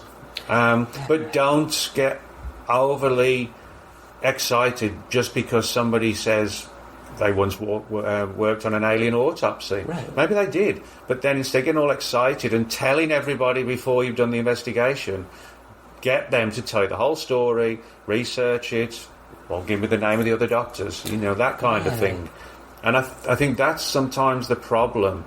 Ufology is so easily to mould and manipulate, because so often people in the field jump the gun. Yeah. And they put a story out before it's finished researched, and everybody then jumps onto it, and you've got the hoaxers who said, "Oh yeah, I worked on that program as well," and but no one else had talked about it until you come out with it. Yeah. Yeah. So I think one of the things that really stuck out to me, you and I were discussing this yesterday, of when UFO researchers, we've all been there. Yeah. Someone approaches you and says, "I've got this groundbreaking information that I want to share with you and only you."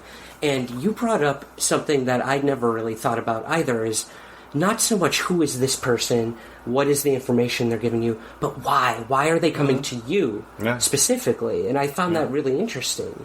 Yeah, I mean, I think it's important to sort of look at the bigger picture of things, the why and when of how you got this story. And I mean, I always say to people, well, is there anything else that you're looking into at this particular time? And, maybe the person was looking into, this is hypothetical now, but, somebody's looking into the history of atomic energy in the US, and then some of the old guy comes along, "Hey, I've heard about you been doing this research, I can help you." But that old person may actually be inserted to actually find out, well, why is this person looking into this whole story, of atomic energy history in the US. Right. So sometimes, the UFO subject can be used like that. If somebody thinks you're doing something else, well, let's tease them, and we'll learn what they actually really are doing. It's kind of like the dangling carrot. Give me something, and then you have all these stories of the Paul Benowitzes and the using people to see how the public will react. A lot of people think the stories of Bob Lazar were another attempt to throw a couple carrots out there, see how people react to the information. Well, I mean, on the issue of Bob Lazar, I mean, 30 years, well, more than 30 years, 31, 32 years now since he came out and talked about all this. I mean, it's still debated. It hasn't gone away, regardless of whether you buy into it or don't. But again, I mean, for me, I think whatever the reason was, that whole plan, if you like, that whole program was initiated to achieve the end game that it has achieved. Now, why it was done, I don't know. Now, I don't believe Lazar was a liar. Like, there are people in ufology who do think he's just an outright liar. I remember Stan Friedman famously said, "This is bunk, bunk, bunk." He said it 3 times like that. "This is bunk, bunk, bunk." And he had no time for Bob Lazar at all. But to me, Lazar doesn't come across like your average hoaxer. I mean, you think about it, 88, when he came out under an alias, when he started doing a bit of radio, 89, we got his name, and now, it's almost 2020. And although his autobiography is coming out very soon, the fact is, pretty much up until the last couple of years, he didn't do anything with that story. He told people, this is what happened, like it or not, and if you don't like it, whatever, Yeah. And so, he did, at that time, 88, 89, 90, when he was like really huge, he didn't write a book, he didn't have a movie, he did a few lectures, but he wasn't like someone who was on like a 70-city tour of the US. No, he was doing it very underground. Yeah. Now that isn't really how the average hoaxer comes across in ufology. I mean, I've met, unfortunately, more than a few hoaxes over the years, and money comes up almost immediately, a lot of stuff that can't be proved, and when the initial core story sort of goes quiet after they finish their lecture circuit thing for 3 months, then they say, "Oh, I've had some more experiences," so they can get back on the lecture circuit. That's how so many ufologists, UFO witnesses, who may have fabricated something. That's how they work. But Lazar didn't work like that. It really was, well, I've told you my story. If you don't like it and you don't believe me, there's the front door, And that's not how most hoaxes have worked. And I mean, if he was a hoaxer in that period, 89, 90, he could have, sort of dominated ufology for years. Absolutely. Lectures, conferences, TV shows, movies, the whole thing. And I don't see what he gained back then for doing that, because he didn't really gain anything other than notoriety and people saying you're full of crap, So that's why I think he was part of it, but he was like an innocent patsy used as a means to, for whatever reason, I think somebody, probably in Area 51, wanted to get the story out that yes, there are aliens at Area 51. Now, why somebody might do that, that's the big question. I think the possibility could have been, this is hypothetical, but maybe if there were sort of fears that there were Russian agents in the US and looking into our defence systems or pretending to be tourists, that kind of thing. Well, if you put a story out, there's something really weird and sensational is going on out at Area 51, and they get someone involved who can essentially vindicate it like Lazar, and you've got all these Russian spies, looking into it, and because it's so sensational, there's no way they're not going to invest. The Russians aren't going to look into it. Well, maybe that's just like the fishermen reeling in the fish, but US intelligence reels in the Russian spies because they're all hovering around Area 51 because they've heard all these stories about sensational alien technology and weapons, and oh my God, the Americans have got this and we haven't. We need to find out what's going on. Yeah, and if I recall, weren't some of our first images ever of Area 51 from Russian satellites? Yeah. Wow. So the Russians knew something was going on. Yeah. And if they were trying to find out more and more, somebody in Area 51 might have said, well, let's give them the ultimate fish in the river, and they'll catch it, and then we'll catch them. Isn't it funny? Let's say for just a moment that the Russians were responsible for Roswell. Whatever happened there, crash.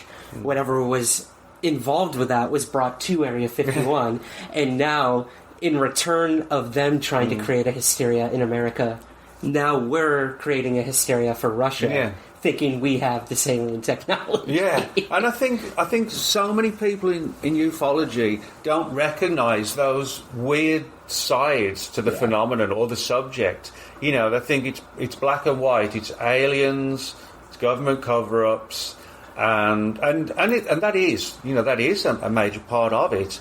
But so many people don't recognise the full nature and the scope of how the subject and the people in it can be so easily manipulated and sent down this path and that path, not even realising that somebody's pulling their strings, and all they see is the excitement factor. And it is exciting, but you can't just focus on that factor. You've got to tackle every aspect of whatever it is you're doing. Right. Well, I knew we could connect Area 51 to Russia somehow, so I'm glad we found our way around that one. Greetings, everyone. Ryan Sprague here, host of Somewhere in the Skies. For over 7 years and more than 400 episodes, the Somewhere in the Skies podcast has always been free to listen to, but it's not free to create. So we offer several ways to help support our efforts and get rewards in return. If you listen to the podcast on Apple, you can click the subscribe button at the top of your Somewhere in the Skies feed to become a premium Apple subscriber. Or you can join our Patreon campaign with several tiers available. Both of these options give you the same benefits and rewards: ad-free episodes, early access to the main show, and bonus episodes and content. Help keep the lights on at the Somewhere in the Skies HQ, and help us continue to grow by becoming a Patreon subscriber at patreon.com/somewhereskies, or by clicking the subscribe button at the top of your Apple feed. Thank you for your continued support, and keep looking up.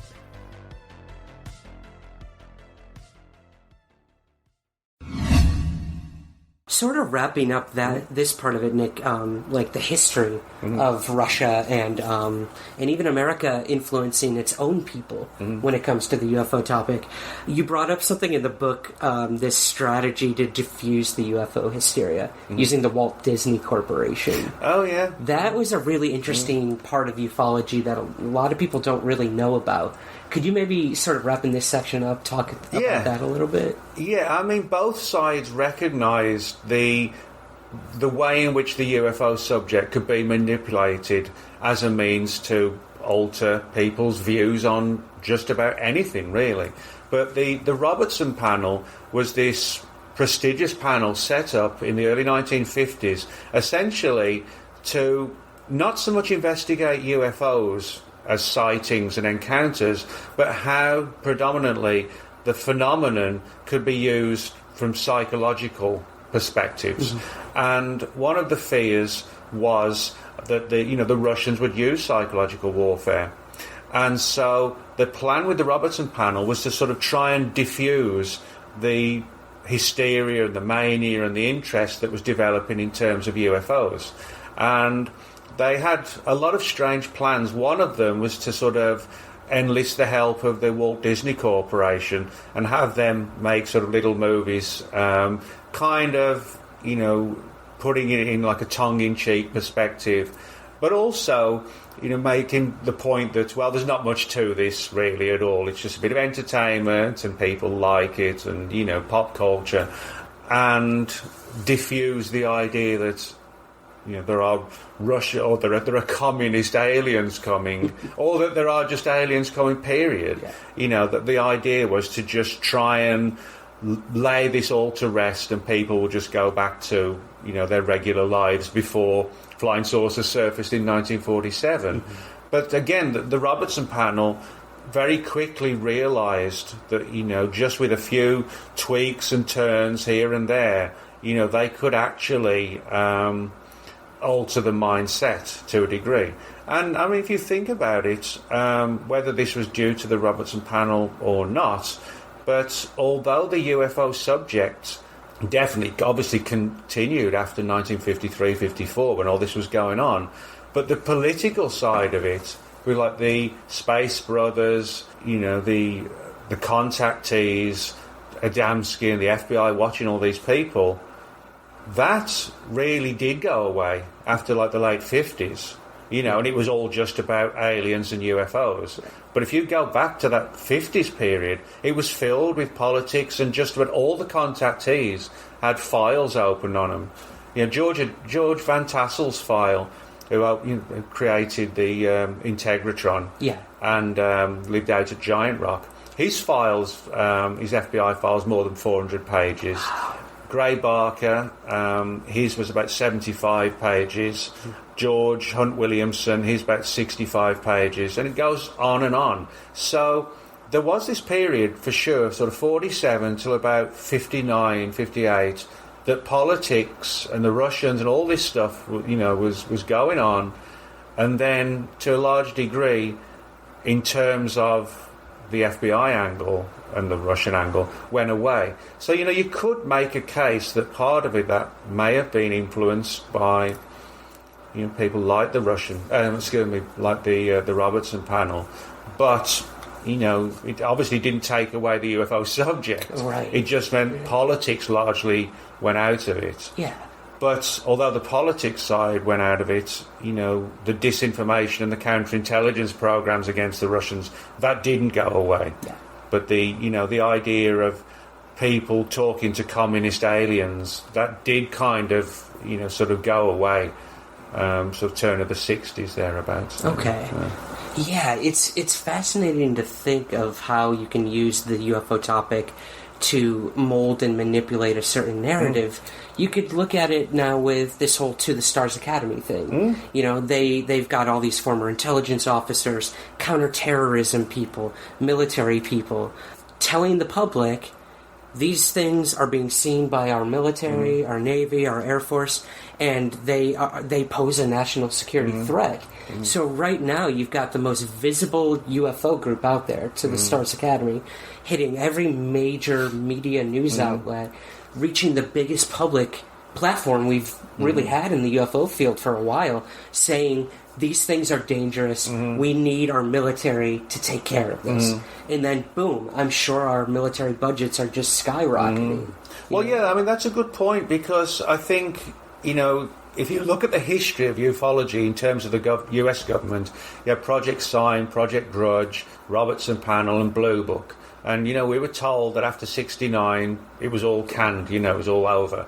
And we learned, at the end of 2017, it wasn't over. And I think why that whole time frame, late 2017, early 2018, was important was because, the debunkers, skeptics said, well, the government's not involved in ufology anymore. But it actually was, And I think, I don't think I know, that the mainstream media, New York Times, CNN, everybody covered this story. And they still cover it now when bits and pieces of new material comes out. So I think, regardless of how much research is going on with this program, I think another part of it is to see what the response is, and not just on the 5,000 or 6,000 people in ufology, but also the general public and the media, and see how all three communities, if you like, respond to this.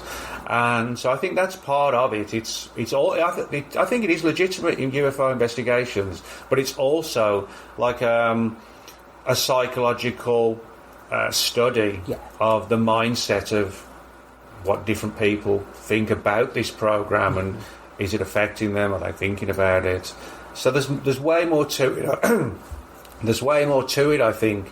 And although I'm not a big fan of disclosure, mainly because for me it's almost like the story of the boy who cried wolf. He cried too many times and nobody came. And I think that's the main issue I have with disclosure, is not the concept of disclosure. I got tired of hearing certain people at conferences saying, I've got a high-ranking source who told me, that disclosure's coming next Thursday at 2:45 after whatever show's played out on the particular TV channel. I'm being a bit sarcastic there, but I mean, you get the point. People in the disclosure movement were saying, I've got a contact and I think it's coming out this year, or it's coming out later this year. If not, it's the year after. And that's what sort of pissed me off with the whole disclosure movement. I was like, if you've got nothing to say that's solid, well, go away and come back when you for sure know that disclosure's coming. So that is my issue. Now, could disclosure happen? Well, it could. But for me, it's been smeared with all these stories of, it's coming next week, it's coming next month, it's coming next year. But in saying that, again, I mean, there could be legitimate disclosure and we all finally get the truth. Or it could be like a fabricated, manipulated disclosure where, for example, people believe that something has happened when it could have been kind of like with the War of the Worlds. That was just an entertainment, but people bought into it. I sometimes wonder if disclosure might be like a fabricated thing that would be a way to take away more of our rights. Somebody sees a fleet of UFOs over each city. Who's to say they were created on that star system? Maybe they were created by us as a means to create fear. We all get up one morning and let's say, there's a 200-foot wide saucer over 20 US cities. That's all it would take to put the country in a state of like national security issues would just soar, And would give up all our rights. I mean, some people might think that sounds like really conspiratorial and paranoid, which to a degree it is. But, it would not take any time to, create a few sophisticated, weird-looking spaceship-type things, have them hovering over a bunch of cities, and, the country being locked down within hours. It really would.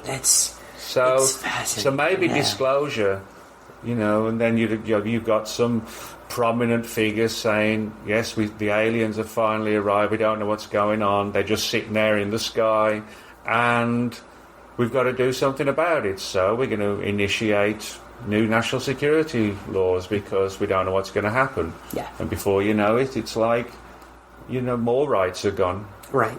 More surveillance. More surveillance. By doing nothing right. other than fly a few craft in the sky, which gets everybody in a state of whatever. Mm-hmm. It's really interesting, the idea of just the psychological warfare that's been enacted probably on both ends, either America or Russia.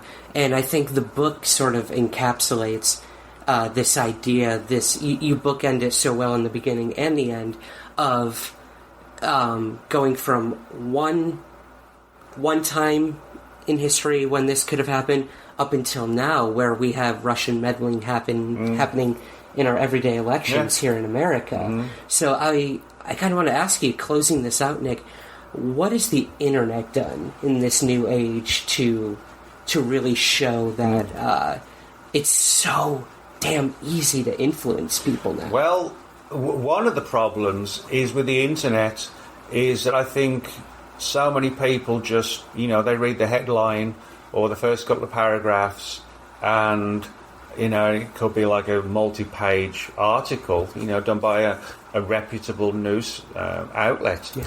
But people say, I haven't got time, and they just read the headline, whatever. And so they don't, sometimes that happens. I think people just do that all the time, I can admit that. Yeah. Yeah, I mean, that does happen. And I think there's also this tendency when people read in ufology, they read stuff on the internet, they think, well, it's on the internet, so it's real. That does happen. Oh, yeah. I mean, it does. And so, I think we need to be more careful and tentative about what we say and when we say it. And that's like if I write a book like that one, that took about 18 months from beginning to end to get all the data, research, interview people, and then to be published. And in that period, I didn't tell anyone about the book. And I always do that because something could happen in that period that could blow one of the cases completely in a different direction. And if I start talking about it too soon, then so that's why I think it's important to do all the research and stay as quiet as you can. And then when you've made a case, then put it out. And I think if more people did that, we would have a community that isn't, unfortunately, not infiltrated, but filled with, controversial people, hoaxers, somebody who we find out, spent 5 years in the slammer or whatever for this, or they got a background in this. And, we could have wrapped some of these people up if somebody had, instead of following their story, follow their background. And if it turns out to be legitimate, that's great. If it turns out, they were busted for this and busted for that, there's a good chance their story's bogus. Right. But, we need to focus on the alternative sides, I think, of ufology to get some of the answers or why government agencies are looking into things, and it's not always for the reasons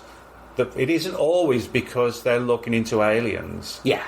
Sometimes it's politics, it's mind manipulation of belief systems, and then it all comes into play. And sometimes I think people just don't realise the sheer depth that sometimes that sort of connection of different things come to a connection. Yeah. It's and it's sort of a fascinating aspect that actually tells us more about people and UFO and the UFO community than it actually does the UFO phenomenon itself. Good point. Yeah, it's putting that mirror back on ourselves often, I think. Yeah. That's a really good way to look at it. Well, can you tell us a little, Nick, about what comes next for you and where we can find all your work? Well, yeah, Flying Saucers from the Kremlin. You can get that off the shelves in Barnes & Noble, or they can order it in a couple of days. You can get it from Amazon as well.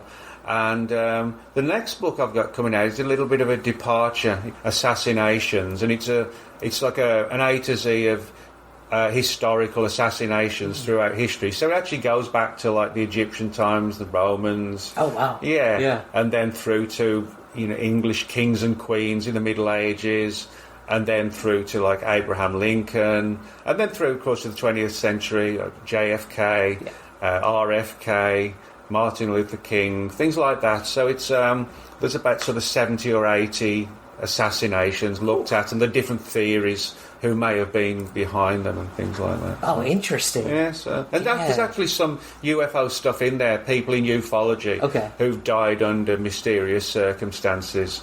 And so it's all conspiracy stuff. Is this all deaths? All deaths, yeah.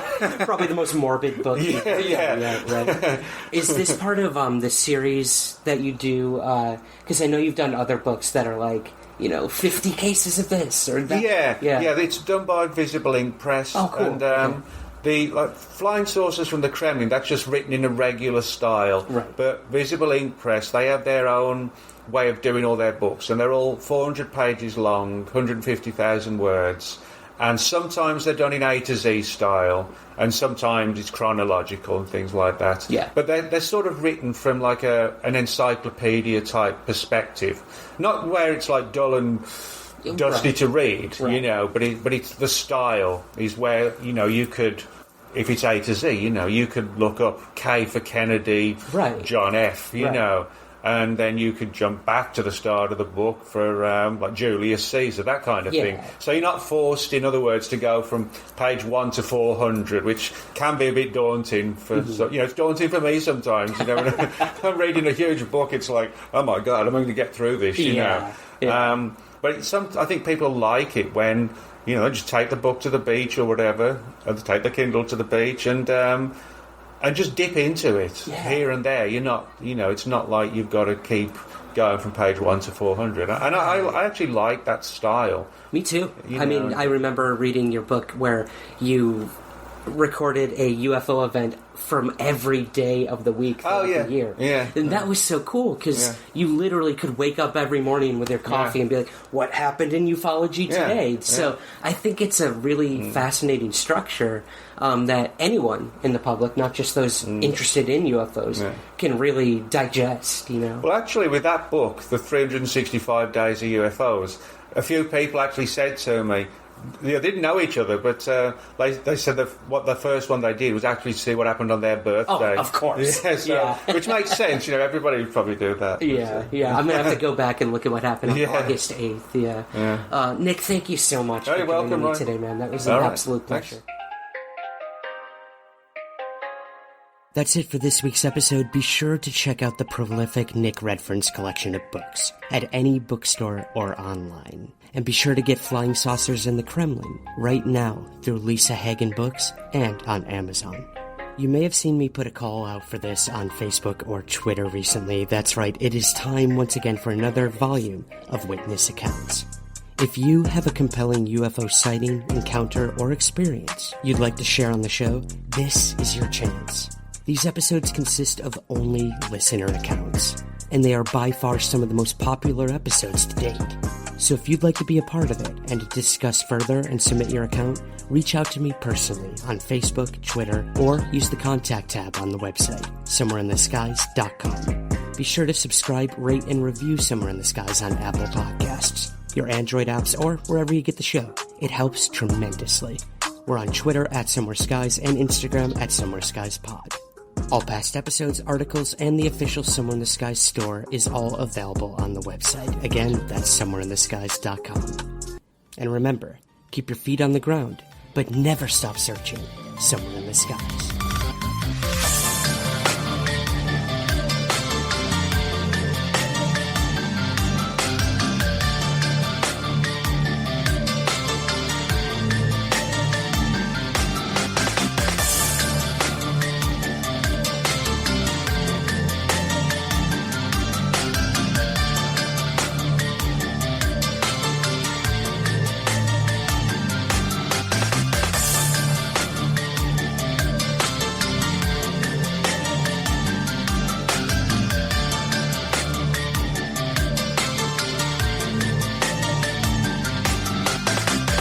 Somewhere in the Skies is part of the Somewhere Podcast universe. Please take a moment to rate, review, and subscribe on Apple Podcasts and Spotify. To learn more about all of our shows, visit thespu.com.